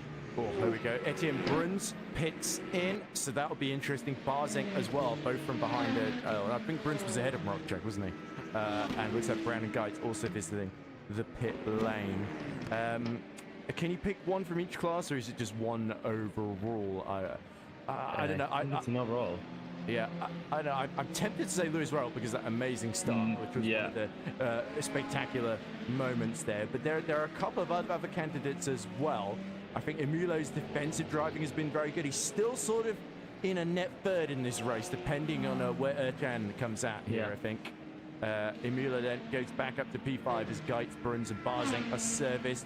Simijic will go through as well. It looks like Consport still with the fastest lap. He goes up to P9, and there goes Bruns, Barzenk, and now Grigoletto is just going to get through on Barzenk as well, having pit the lap before as well. So Grigoletto is still on course, I think, for a net sort of P10, P11, but not quite the title defense that the reigning champion would have had in mind. As in comes our race leader, Gilhead. This is the crucial one.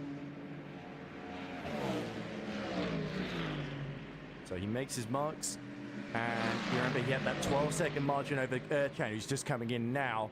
So Geelhead, he can afford to play it conservatively, put plenty of virtual energy in without losing track position. You've got to wonder how long the two Peugeots of Marocek and Price can go here as well. Surely they're going to be coming in a lap or two at the very latest. Wouldn't you agree, Dan? Yeah, surely. I mean, with 23 minutes to go, I think it's 3 seconds. No, what is 2%? 2% of virtual energy left in the tank for that Marocek. So I don't think we will see him doing another lap without diving into the pit lane before the last corner. What's also happening, our duty frees are going in the pits, including our race leader Lewis Werrell. So this is the crucial one. By going in later than Osterman, has he done enough to jump him? Oh, there is Lewis Werrell. Has he underfueled on virtual energy? It looks like he's out very early. There's Osterman trying to drift out the final corner.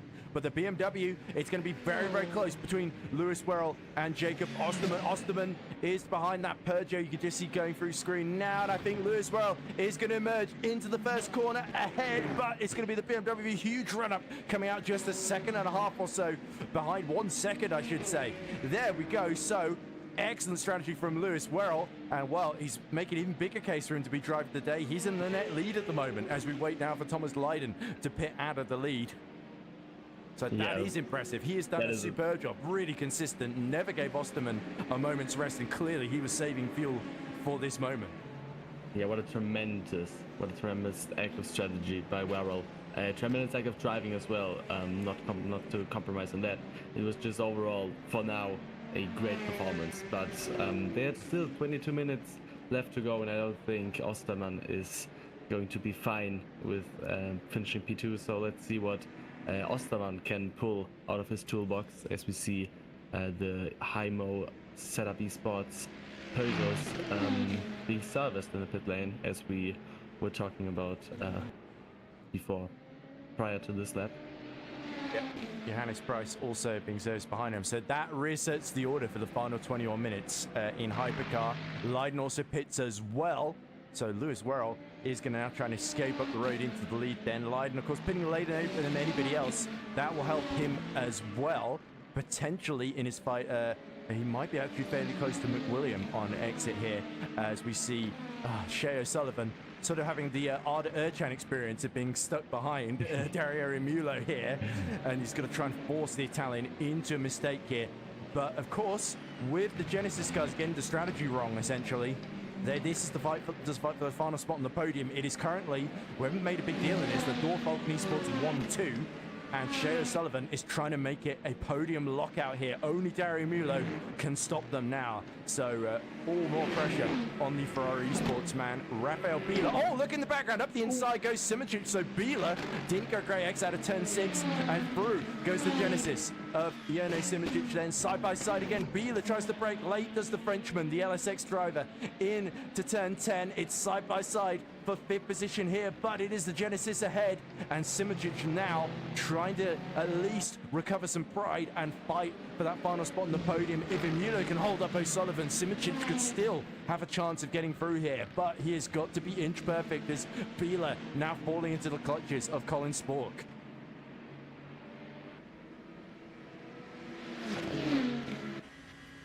Confirmation then of our new class leader in duty-free, Lewis Werrell, 1 second ahead of Jacob Osterman. Thomas Lydon has come out about 2 seconds behind Andrew McWilliam. So McWilliam still on course for P4, but he would have really been hoping the undercut could have got him a few places higher up the podium. Then he's about 1.7 seconds off of Gaskell. We saw the Mercedes really strong at the end of the stint, so the Porsche could still be on for a fight for P3 here. But you have to say, Werrell and Osterman, it is very much their own private duel there. And if Lewis Werrell can pull this off and take his first win, you've got to say he might well be not just a favourite for the British F4 Championship, but for the VMS Pro Grid Finder Pro Series as well.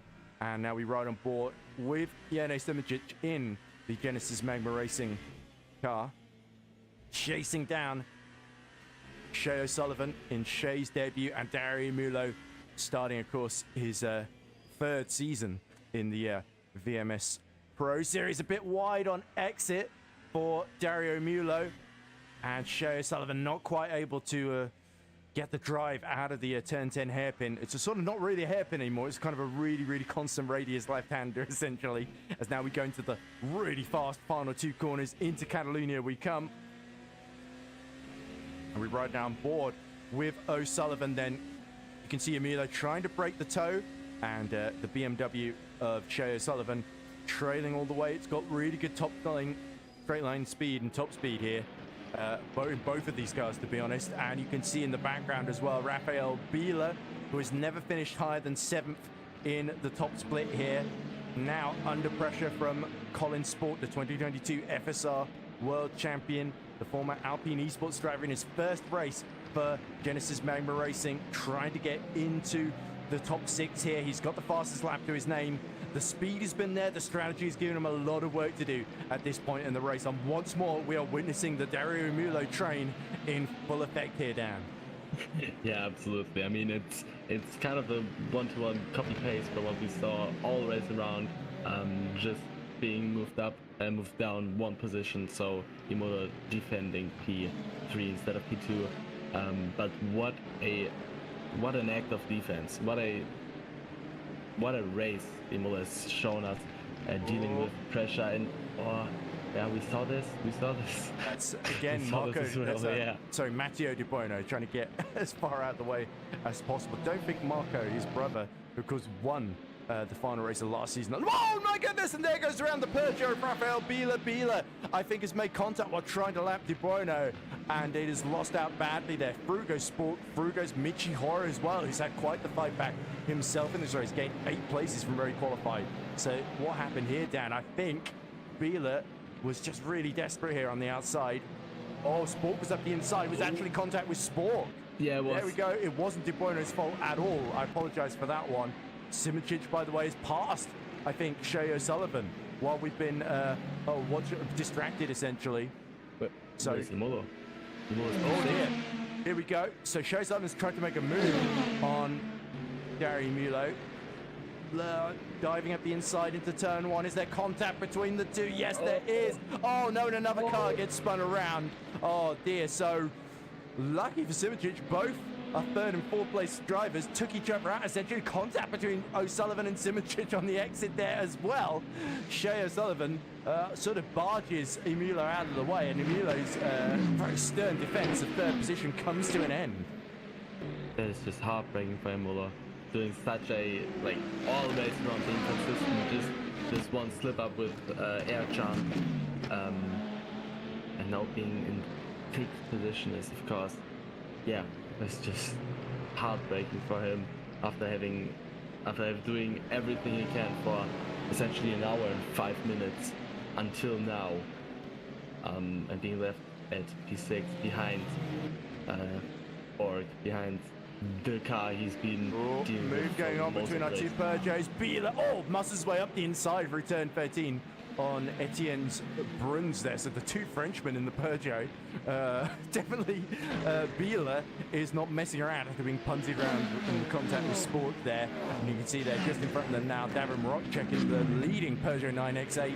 The wingless wonders, we call them, all over the back of Michi Hoyer then. So Hoyer has recovered well from a difficult qualifying into the top 6. So incredibly, that will be a 4 of the top 6 all to fucking esports if it finishes, or top 7 I should say, because Hoyer still behind Imola. But Davin Rockcheck looking to spoil the party on his return, and he's certainly been ambitious in his overtakes. By contrast, just behind Bruns now is Grigoletto, who is struggling to get back into the top 10. Here's your P3 battle. Osterman still a second adrift of World, but 7.5 seconds down the road is Gaskell, who is fending off Andrew McWilliam, who is really starting to become a major threat here. There is Davin Rockcheck really having to defend against Etienne's Bruns, who is now back ahead of Rafael Biela here. So the traffic playing its part, and the Peugeots all swapping positions in from 8th through to 10th here. God, hard to tell these two apart. 93, both 93s of Bruns and Biela. There we go, LSX Esports clearly delivery either was behind schedule or has not turned out right, because it just looks exactly the same as the default Peugeot, I think. But there we go. Maybe it was a late call. Oh no, actually, the French teams all decided to use the Peugeot quite early on, funnily enough. So there's no real big change there. McWilliam, by the way, 4/10 behind Gaskell. O'Sullivan is still tucked in right behind Simičić, and Spork is in that battle as well. We'll have to see if Spork is able to keep his position without a penalty after the contact with Biela, as we see again. Speaking of Biela, him and Bruns swap positions once more. Biela back ahead into P9 as now here comes Grigoletto, the reigning champion then in the Cadillac that has not really been the car of choice today. And Grigoletto, on a tough day for Tatum Restec Esports, needs to recover as many points as he can. You never know, if there's an update mid-season, the Cadillac could once again be the car to be in. So Grigoletto may be having a bad day today, but his class still shining through as he's got a chance to sneak back into the top 10 there. But let's cut back to the genesis of Spork chasing down O'Sullivan and his teammate Simičić. Oh, is that Andrew McWilliam that they're just lapping now as he chases down Gaskell? Gaskell defending well the Mercedes, and Wattsboy's got to let his sort of the sister car through once again of the Vulcan BMW, and he does so without losing too much time himself. But Andrew McWilliam will have been preparing. He's still 4/10 behind as we ride on board with Spork, then looking in these final 12 minutes to make his way through. You can just see Amulo in the background, matching the times of those ahead, but not really close enough to get back into the fight. Spork up the inside of shows of it. There's going to be contact here for sure, and indeed there is. Somehow they both stay on track there through turns 1 and 2, but a little bit of argy-bargy. Spork, having spent most of the race stuck behind other drivers, now decides he's taking no prisoners there. Shea O'Sullivan is kind of hung out to dry on the exit of turn 3 there, so tough but just about fair by Colin Spork, who's now into P4. So good news for Genesis. They thought the strategy wasn't working, but some good racecraft has put them back into 3rd and 4th here. Yeah, good racecraft and a bit of, I mean, lucky circumstances, and what a debut has been. I mean, disregarding the strategy faux pas which has happened, it's a great debut and something to work with for the rest of the season. Right, also, there's a poll for High-Mo Driver today, by the way. It's just opened 2 minutes ago from VMS. Vote for your High-Mo Driver today. The choices are Sven Gillard, Arda Ercan, Yoni Simičić, or somebody else. Lewis Worrell. There we go. I think I know which one I'm voting for, but yeah, I certainly think there's a big argument for Sven being so dumb. I almost feel like it's a shame we can't give 2 driver todays for each class here. Yeah. Because I think both of them were very much deserved. I think arguably Simičić has actually driven a really good race to P3. Ercan as well with putting the pressure on Emulo. Emulo defending as well as, I think there's arguments for a lot of our front runners in hypercar, but the standout easily in GT3 has definitely been Lewis Worrell. Despite not really nailing an amazing lap in qualifying, was still on the 2nd row and was able to make up that first lap, really made his race. And then the really good fuel saving behind Osterman enabled him to pit as late as he did and sort of get himself overcut his way into victory essentially. And Osterman matching his lap time still, but Worrell has kind of got the gap now, and is even if Osterman is able to set the fastest lap, Worrell has got sort of enough pace in hand to respond essentially. As meanwhile McWilliam is now 2/10 behind Gaskell and really starting to put the pressure on here. So it could be 2 British drivers on the podium, but Sam Gaskell looking for his 3rd podium in 3 starts in the VMS Pro Series. Same for Worrell, actually. He's finished on the podium in every race he's done with us so far, and not one before yet, though. So this could be a big moment for the 16-year-old there. As here comes Biela and Bruns fighting for P9, as Morocek is very much focused on his former teammate Midji Oiler. They used to be teammates at Burst Esports, of course, back in the day, and they're having a great fight over P7. And yeah, Hoyer, who has really been the big gainer in this race, I think gaining 7 positions from where he qualified, now having to do some defending in the final 9 minutes of this one, as here comes Bruns. Him and Biela, not much to choose to him at the moment, but Biela will rue certainly being knocked out of a fight for the podium positions. As here's Luca Rubin Rue in the 78 near the back of the field. Has he just had a clumsy spin? Yeah. Dear, into Lakaxia and sideways into the wall. It wasn't. It wasn't his race. It was not his race. No, you've got to feel for Luca Rubenrud because he was so excited to move up to the pro split coming in, and it's been a bit of a nightmare first race bit. But all the Lexus drivers really have struggled.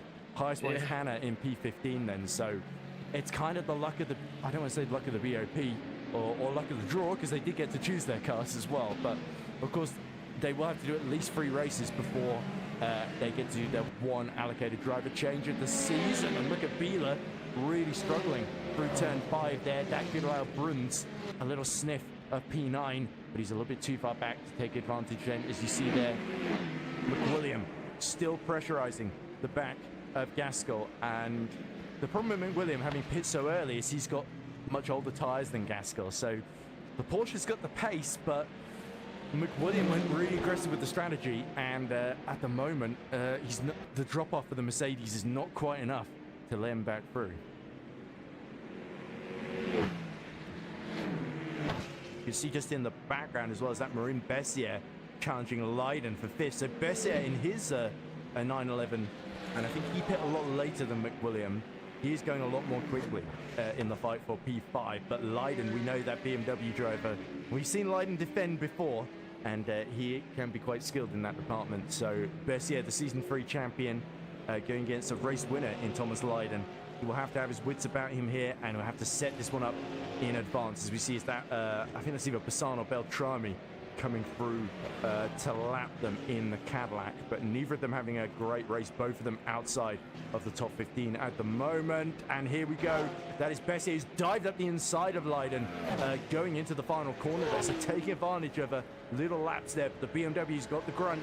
It's going to try and go back around the outside. Bessier defends the inside for 5th position, side by side as they go down the straight. He couldn't be closer than this. Look how close Leiden getting around the outside, and again he now tries to turn in as they both just about make the corner. It is though going to be the Porsche that emerges just ahead, and he will have the inside for turn 3. So Bessier, really the Frenchman, having to use every inch of his experience, his nous, his know-how to get ahead and get into the top 5. There's not quite enough time to chase down P4, and there certainly won't be if Leiden is diving up the inside into turn 4 like that and forcing him to compromise his line. But Bessier holds on, and he's well and truly into the top 5. Good stuff, eh, Daniel? Yeah, that's unbelievable work. I mean, it's really like the mirror, like. There we go. So it was as they were letting the Tatum car through, the Bessier just followed him. So that was really opportunistic there. Oh yeah, going side by side to the last corner is quite something. No, but like going through this like kind of chicane 1, 2, then 3, it was really like they are going side by side, and when you look sideways you only see one car. It was really like they were shadowing each other. Really great stuff, and it's really difficult to not, you know, overshoot a bit or misjudge a bit, because it's really easily to beach into the gravel trap, as we see a replay of Colin Spark and Shea Sullivan. So this is a bit earlier, isn't it? A Sport getting through. So this is the side-by-side moment. A little bit of contact. They both stay on track. Sport. Oh, so has nowhere to go really without going into the gravel there. And then this is where he sort of feeds O'Sullivan a bit wide off track. Shea O'Sullivan will argue he was pushed off track, but there was always, of course, the moment with Emulo where he kind of punted Emulo out the way. So neither Spork or O'Sullivan, I think, are going to be entirely free from the wrath of the stewards at the end of this one, but we'll have to see what they decide. We're not really allowed to preempt their decisions here. Here's an overtake for P7 then. This is Hoyer locking up, and he's done exactly what we saw Grigoletto do, but he's kept out of the gravel. Unfortunately, Davin Rotchek only needed one mistake to get through into P6 there. Or was that P7? Sorry. Yeah, P7. So good. Rotchek just putting Hoyer under pressure, and eventually Hoyer cracked there with 5 minutes left to go in the race. So heartbreak for Mitchie, but Davin Rotchek continuing his rise up the order.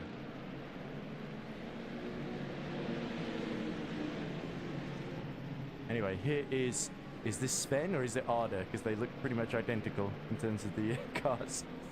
But it's a 44, isn't it? Oh, Brandon Geit's in trouble. It is Gillard. So Sven continued to negotiate the GT3s, but Brandon Geitz, who was just inside, I think, 14th position, has had it off on his own, coming into the first corner. The Purge, snapping around, and he's done well to catch it as early as he has, but that's put him backwards into the gravel. So really a tough day for Brandon Geitz, and it's not going to end on a high particularly, but luckily he's come out just ahead of Alex Guidi, our substitute driver. He's got the Toyota up to P15, which shows if you just stick with it, sometimes you can get into a battle near the end there. And of course, you see Brandon Geitz has got hard tyres all around except for the front right. Guidi, hard tyres on the left and mediums on the right on that Toyota then. So there's the Toyota, the car that of course won the real life Le Mans 24 Hours a couple of weeks ago. Now trying to get into the top 14 then. But Guidi, considering he's a substitute driver, he's actually done very well, fairly well, to stay out of trouble and keep Brandon Geitz now very honest indeed in these final few minutes then. So what else is going on? Spork is cut within 7/10 of Simičić, so the Genesis cars are starting to fight each other there. Oh, it's like a book of Genesis. So, which book do you read? New Testament or Old Testament? New Testament in the form of Colin Sport, Old Testament in the form of Jene Simičić. It's certainly at the moment, it's Old Testament leading in the number 17. Jene will not appreciate me calling him that, but he has achieved a lot in his career. It's fair to say 4 FSR World Championships to Spork's just the one. Although both of them are very welcome to come back anytime they want. But either way, Colin Spork has really used that extra virtual energy to good effect then in these final few minutes. So could he steal third position off of Jene in the final few laps here? Sure, Jene is going to defend really hard against this one. They've built up about 4.5 seconds to Shea O'Sullivan then, who's now been caught by Mulo, who seems to want a rematch, interestingly. So that could be tasty. It surely can be. I mean, I think Imoto is quite frustrated with what happened, and he's fully. It's his right to be so. I tell you what, one driver you do not want to face when they're fired up is Dario Mulo, because he is an absolute man on a mission. We've seen so many great drives, not just aggressive drives, but drives where he's outsmarted everybody on fuel strategy. I think that was a race in his very first season, his second race ever at Fuji, where he outsmarted everyone in the field. But he's had great fights with the likes of like Grigoletto in his very, very first race at Portimao. I remember he was swapping positions with him for the lead, pretty much every lap, it felt like, for the first half of that race. But yeah, Dario certainly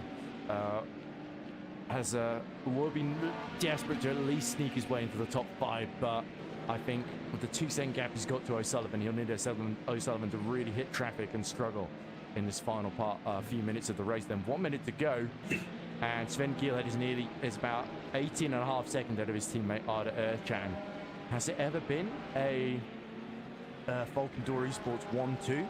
I'm not sure it has in Hypercar, so this could be a big statement opening to the season for them. And Gielhed was sort of in title contention until he got disconnected with just in the penultimate round of the season last season at Monza. There we go, 36 seconds to go as he crosses the check the start-finish line, sorry.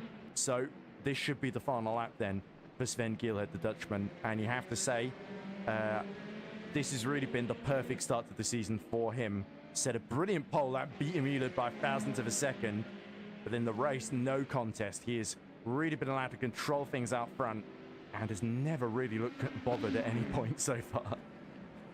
Yeah, it really shows. I mean, we were not talking about Gielhed like for an alternative race because of all what was happening behind him, but that really shows how dominant and how he has managed this race really miraculously well. Because I mean, he was doing his own thing. He was always a bit quicker than the cars behind him, which shows in the 20-second gap, which he has now built to his teammate Arda Ercan.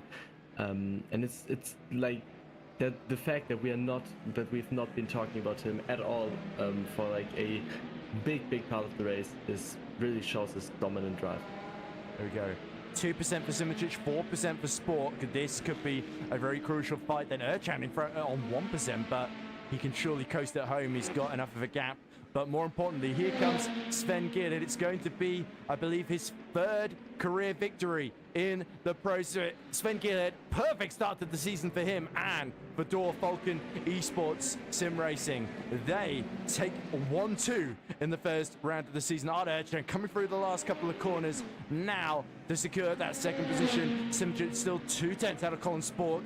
It is going to be a podium for Genesis Magma Racing Esports as Spork is almost pushing Simic to the line, but it's almost not quite going to reach it. It's going to be Jene Simic that takes the first podium for the South Korean manufacturer. And there is Lewis Werrell, who takes his first career victory in the VMS Plo Split, 3 seconds ahead of Jacob Osterman, our pole sitter. Lewis Werrell not only takes his first win, he is one in the vote on the YouTube chat, our Homo Setups driver of the day. Very, very impressive drive for Lewis Werrell. The day very much belonged to him in GT3. It is going to be Sam Gaskill that does fend off Andrew McWilliam for P3, by the way. With a great defensive drive in that Mercedes then. So there we go. Oh, I'm being chastised in commentary. Well, not chastised, but reminded politely that Andrew McWilliam is Homo Setups and Justin Supermatch and Davin Rockcheck are Homo Racing. So apparently not quite the same organization, but both sponsored by Homo Setups, which of course are a great, unless Homo's is the coincidental name that one of them's picked. But anyway, they looked awfully similar in livery, so I'm going to assume there's maybe not money changing hands, but somebody's fond of Homo Setups from all three entries, that's for sure. As we look at Dario Mulo, P6 only for him. He will be disappointed, but still quite a long way to go yet in this season. So shall we round up the provisional results then? And I do emphasize provisional because there could be some reports after that one. GT3, 47 laps completed, and it is Lewis Werrell that beats Jacob Osterman by 3 seconds in the end. And really, both of them having fantastic starts to the season, but Lewis Werrell definitely the standout, a young man that has got a great, great future in front of him, not just in sim racing, but potentially real racing as well. Sam Gaskill gets his third career podium in the VMS Pro Grid Finder Top Split as well. Andrew McWilliam for Homo Racing finishes in P4. The undercut strategy not quite enough to get McWilliam onto the podium. And Maroon Bessier in the second of our Porsches able to get home in P5 with that late move on Thomas Lydon, who does finish in P6. Christian Malguero, the Italian, a bit of a lonely race to P7 in the end, but does get home ahead of Alexis Herndt. So Herndt may only be 8th in this one, but he does beat his rival from last season, Luke Whitehead, who's only able to finish a disappointing 9th for Tatum Breztech Esports. David Nashkadashvili rounding out the top 10 for Visceral Esports. Just missing out on the points was Rico Kotkamp in the Aston Martin, Axel Ramone in the McLaren in 12th. Luis Roters, after early contact, put Roters down the pack. He finishes P13. Alexander Hanna, highest of the Lexus cars, but the Lexus was not particularly the car to be in today. He finishes P14. Patrick Schindler, our Season 2 champion, only able to finish P15. Matteo De Buono, our last car on the lead lap. Reese Crowther, unfortunately for him, made a bit of a battering ram today and only able to finish 17th. Sadly, not getting to the end were Luca Rubenroux and Clemens Keinzel with connection issues, but we will see both of them back in action for the next round, I'm certain. Meanwhile, Hypercar results for the first time ever is a 1-2 for Falcon Esports then. And Sven Gielhed leading home Arda Erchan by, I believe, 13 seconds was the gap in the end. I thought it was more like 18, but maybe Sven was taking it easy near the end. And then a great fight for P3 between Simic, Spork, and a host of other drivers. With Jene Simic coming out on top in the end. A very important first podium for Genesis Magma Racing, of Colin Sport backing him up in his first appearance in VMS. Joe Sullivan on Show's debut is able to get home in P5 after a little bit of contact with some great racing here and there. Dario Mulo defended well. Sadly, he will have to settle for P6 for the time being, with Davin Rockcheck, a late move on Michi Hoyer, with Hoyer making a mistake, and now the Polish driver up to P7. Rounding out the top 10, we had the two Frenchmen in the Peugeots, Raphael Bila and Etienne Bruns. Just missing out, sadly, on the points behind them, we had Fabio Grigoletto. A reigning champion scores nothing at all. The number one on his car, but Fabio Grigoletto is going to have to take this as a drop round, certainly. So the pressure will start to increase on our reigning champion after today. Matthias Barzenk in P12 finishes just behind him. Then we have Johannes Price and Brandon Geitz 13th and 14th. Difficult day for our Peugeot duo that was so strong at points last season. Alex Guidi and Matteo Bassan will be our final finishers. So Guidi did actually get past Bassan into P15 near the end. And then for non-finishers at the back of the Hypercar field. So it's a very busy waiting room. As our French commentators, I think, are very keen to get the French-speaking drivers in the other. Our sister broadcaster, we haven't mentioned so far, but Raphael Rapin organising that and doing a fantastic job. Who should we go for first, Daniel? Should we go for some of our GD3s and then go for our Hypercar winner? Yeah. We go for... Let's start with Gaskell. Okay, let's talk to our third place finisher in GD3, Sam Gaskell, who joins us now. Sorry to interrupt you, Sam. Welcome to Country Box. Your 3 starts in VMS. At the end of last season, you got 2 second places, only a third place this time, but you really had to defend from Andrew McWilliam, especially in that final stint. Well done, Sam. Talk us through it. Thank you very much. Yeah, I mean, I'll be honest. Interesting race. I was expecting Andrew to be further ahead after he had blocked so early. Obviously, clean air and no traffic, but I don't know. I'll have to look back through his VOD. But yeah, P3 in a Merc is not where I was expecting to be. I'll be fully honest. I mean, quali was good. It was pretty strong. I think it was P3 in quali. Messed up the last corner a bit. Maybe P2 if I had gotten that right. But yeah, no, the race was interesting. I had a bit of damage on the front for most of the race after lap 1. I'll have to watch that back. But managed it well. Car was okay. Merc being Merc, taking quite a long time for the car to kind of kick in. It's usually towards the end of the stint where the car really, really excels. And yeah, I mean, happy with the race, happy with the result, and yeah, good start. Exactly. Speaking of that first lap, I was sort of screaming and watching it through the gaps in my thing because it was like 3 or 4 wide almost every corner. And yeah, of course, you did well to sort of just survive it in one piece and not let alone finish on the podium. Obviously, big day for your team, your sister squad in the hypercar class that you would have seen lapping in, fighting other cars as they went. So big day for obviously they locked out the first 2 positions at the hypercar podium. And you joined them on the bottom step at the GD3 podium, so that must be proud for you. Yeah, 100%. I mean, we do have a lot of drivers in the championship at the moment, which definitely helps. But stacks the deck, right? Yeah, exactly. They're top level drivers. They fully deserve to be there, and yeah, they smashed it. I mean, I think last season they had multiple, or at least multiple 1-2s, and definitely I think 1 or 2 podium lockouts. So yeah, they're smashing it, and big ups for them. Absolutely. Daniel, any questions for our third place man before we let him go? Unfortunately, no. I mean, you've kept it clean, you kept great. P3 is a tremendous result for now. I hope you will see you performing just like that, or hopefully even better over the course of the season. And I wish you all the best luck and enjoy this. Yeah, thank you very much. Cheers. Well, thanks for talking to us, Sam, and best of luck for the rest of the season. Next round, of course, is in 2 weeks' time at venue. I forget, and I can't find the Silverstone, I believe. Silverstone, yeah, there we go. Well, I was just commenting that on Friday, so full on me. There we go. Thank you very much, Niclas.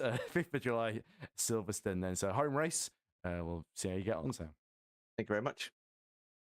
Speaking of British drivers, let's drag in our GD3 winner for the very first time. 0 Point Racing's 0-1 Racing's very own Lewis Werrell. So I'm delighted to say we are joined by our first time winner, a man very much on the up at the moment. It is Mr. Lewis Werrell. Lewis, congratulations. That was a very strong day for you, and you end up coming out on top. You nailed the first lap. You had to really get your elbows out, and then you nailed the strategy as well in that battle against Osterman, being able to save fuel a bit, run a bit longer, and overcut and come out ahead of him. Talk us through it. You must be absolutely delighted with that. Yeah. First race with a new team. Came with a win, so really good. But yeah, the qualifying I messed up, ended up P8, but had a lot more in it and knew that for the race and just went for it on lap 1 and ended up in P2 and then took it steady and just waited for the pit stop and took it there. Oh, by the way, I apologize because just before I dragged you in, I introduced you as the 01 esports driver, but you're, of course, a Visceral esports driver. It's the heat getting to me for saying the old team name. So I Yeah. apologize for that, Lewis. Yeah, first race of the new team's been really good. Can't thank them enough. Yeah, we'll keep working and try and get more wins. Ah, brilliant to hear, Lewis. You've impressed a lot of people in your short time in the VMS Pro Series. And yeah, let's hope this is the first of many, many wins. As long as you can fit them in between your British F4 wins, of course, for JHR, which we'll all be cheering you on for as well. Well, I'm completely unbiased for this race, but for British F4, no other VMS drivers you're competing against, so it's easy to cheer you on there. Yeah, thank you. Daniel, any questions for our new winner? Yeah, I do. How different is your preparation? I mean, of course, it's not. How different is it driving and on in real life? You mean you're like the example, and you're like such a gift to all of sim racing, because there's like this kind of competitive and we can like we can directly like compare you to like other drivers who are just not driving in real life but are just fully focused on esports. How difficult is it like having both to adapt between F4 doing LMU and just talk us through how are you preparing, how different is the driving, how different is the racing, of course, disregarding the aspect that are different cars. Yeah, on the sim, for me, it's something I've used to learn in real life. I think that well so far. Yeah, it's just I didn't get the chance to practice this race, but did enough to get the wins. Really happy. Excellent. Well, I think we'll leave it there, Lewis, because it's very, very hot here in the UK, as I'm sure you know, and you're a very busy and in-demand man. So I think we'll let you enjoy your first place trophy. We'll see you in 2 weeks' time, hopefully. Silverstone, the 5th of July, place you know well, as I understand. I've been there too a couple of times. Yeah. Raced there a couple of weeks ago in real life and took a win there, so hoping to do the same. Oh, let's hope so. It's a slightly heavier car, the Corvette, than the F1. But I think the first time we've seen a Corvette win in the top split in VMS Pro. So another new record for you to break. And you were also voted, by the way, Hymo Setup's driver of the day, essentially, or driver of the race, I think it was they called it. So congrats on that. You're the first ever winner of that too, Liz. Oh, well, thank you. Voted by the fans. Thank you. Cheers. All right, well, while we let Lewis Worrell enjoy the W, let's switch over our focus to our hypercar 1 and 2, who are waiting very patiently in the waiting room. I reckon we'll drag both of them in at the same time and hear what they have to say then. Erchan and Gielhead, of course. First ever 1-2 for your Falcon Esports. So we're joined now by Sven Gielhead, our race winner, and Arda Erchan, our runner-up. We will start with you, Sven, your third victory in hypercars, your second in the BMW, and your first on the road with the BMW, of course. A great pole position lap by just a thousandth of a second against Dario Mulo, and then kind of the dream race. You were able to extend that gap out front, control things, and you never really looked pressured from behind or particularly like you were concerned, but you were still just pulling away almost every other lap there. Congratulations. Yeah, really, thank you, and really happy to start the season like this, and also to be out of the Alpine, because the BMW was a dream today. Really quick, also He's really your first win in the balance. BMW. Sorry, I was getting mixed up with the Alpine and the BMW from last season. And yeah, I mean, I was quite lucky in the start to not end up behind the Ferrari train. So I we said the same thing. That's why I'm laughing. Yeah, so I could just do my own thing, just fuel save, save the tires, make sure they get to the end. And yeah, just fairly straightforward after that. Indeed. And of course, the first time you lead the championship, even in the Alpine, you were still in championship contention until very late on the season with a bit of bad luck, of course, while leading at Monza. And of course, this, I'm sure, is going to more than make up for you. How are you feeling about Silverstone in 2 weeks' time? Do you think the BMW is going to be as strong there? I actually have no idea. I haven't driven this car very often, and I don't make setups for it, so I don't really have a clue about the pace. Oh, we'll get back to you on that one then. Okay, I suppose you've got a win to celebrate until then. Yeah, so what I do know is that the car is really good at Le Mans, so... Well, I think Marco was proved that quite comprehensively at the end of last season. But anyway, Sven, thanks for talking. Let's just move on very quickly to your teammate Arda, of course, because it wasn't just one Falcon Door Esports driver on the podium. It's a 1-2.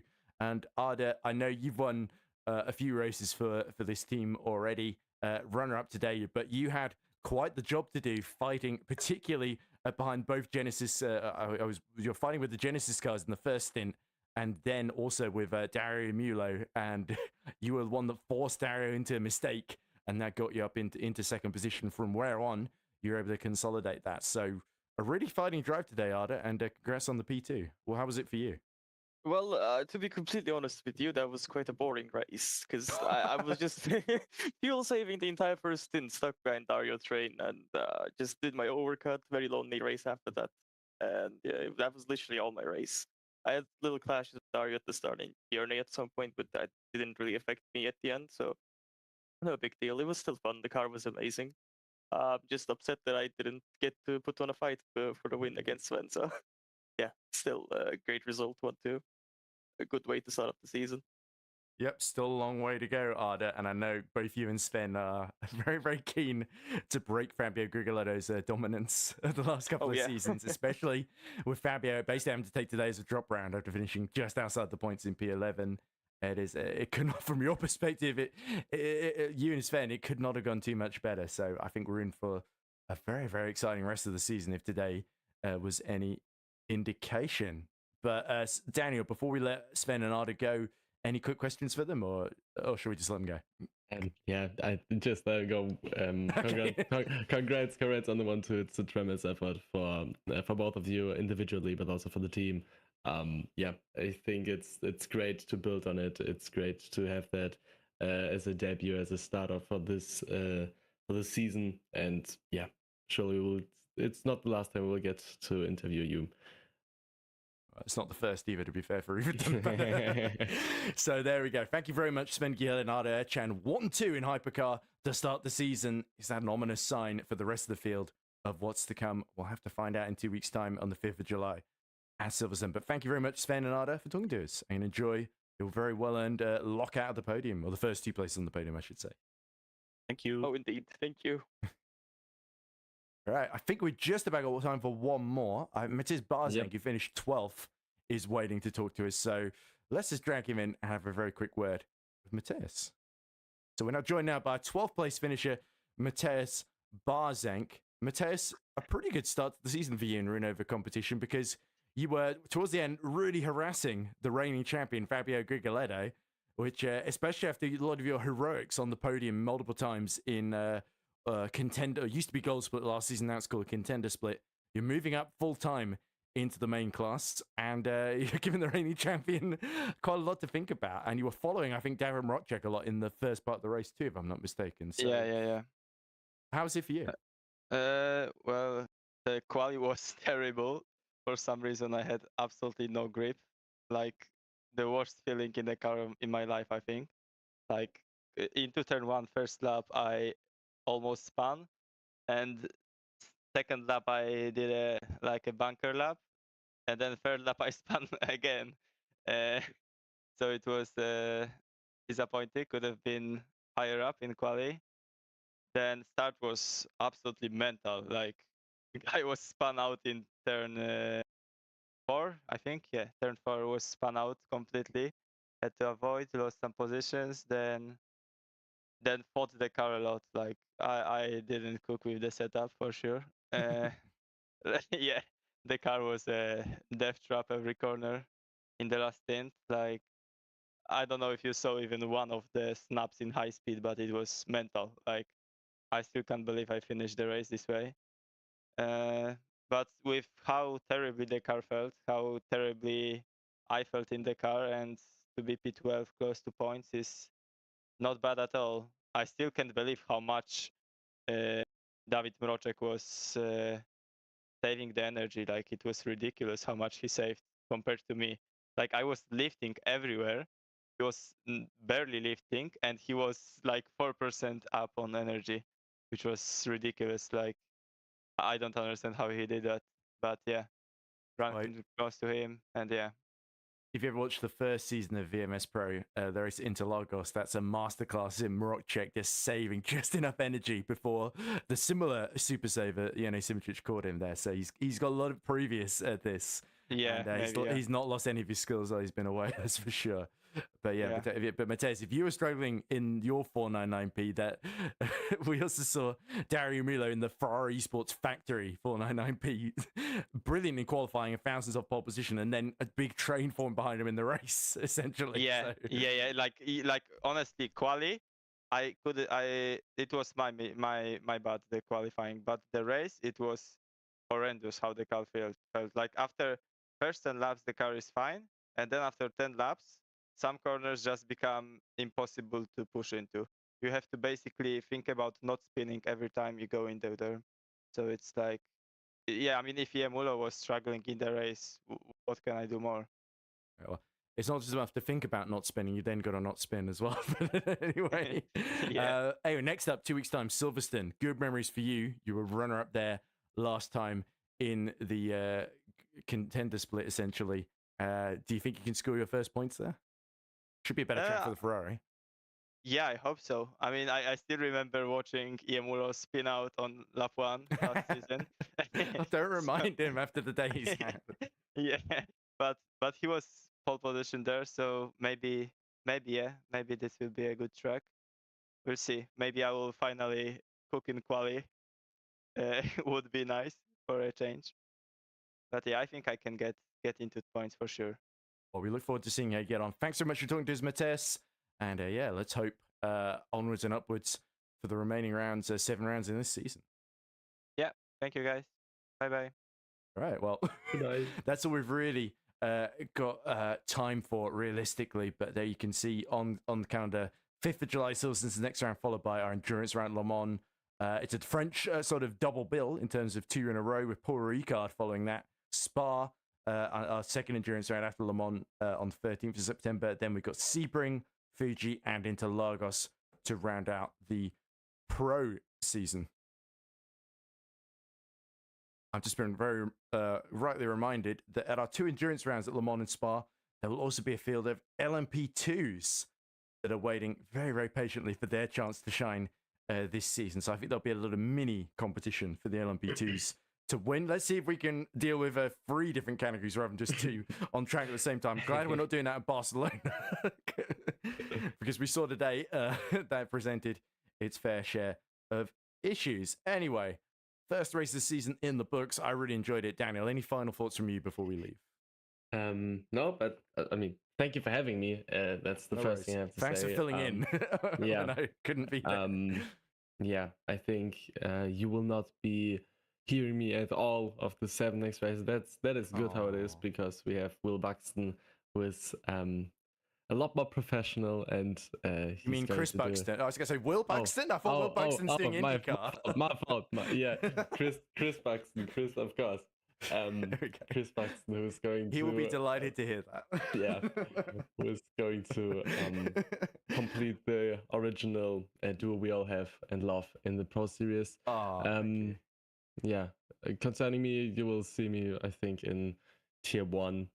Well, we'll hear you commentating on Tier 1. We hear you, yeah, of course. Not yet. Unless you decide to go back in the driving seat. No, I think that train has passed. I feel you there. Anyway, thank you very much for joining me, Daniel. Thank you as well to Niclas, Domino, broadcast director, as well as everybody else at the Virtual Motorsport Pro Series. Our partners, of course, Hymo Setups, where you can still get that 10% discount with the code VMS10, of course, at checkout on any setups or any other things that Hymo Setups sell that you may wish to purchase. Grid Finder, where, of course, we've got our own page there as well, our wonderful sponsors, partners at Grid Finder, and of course, all of our teams, all of our drivers. But just to finish, congratulations once more to Falcon Door Esports and Sven Gielhed, and to Visceral Esports and their new winner, Lewis Worrell, who definitely also won the Hymo driver of the race as well. So that's all from me, Edward Hunter. That's all from Circuit de Barcelona in Catalonia. We're back at Silverstone on the 5th of July. Don't miss the next exciting round of the VMS Pro Series. Good night for now.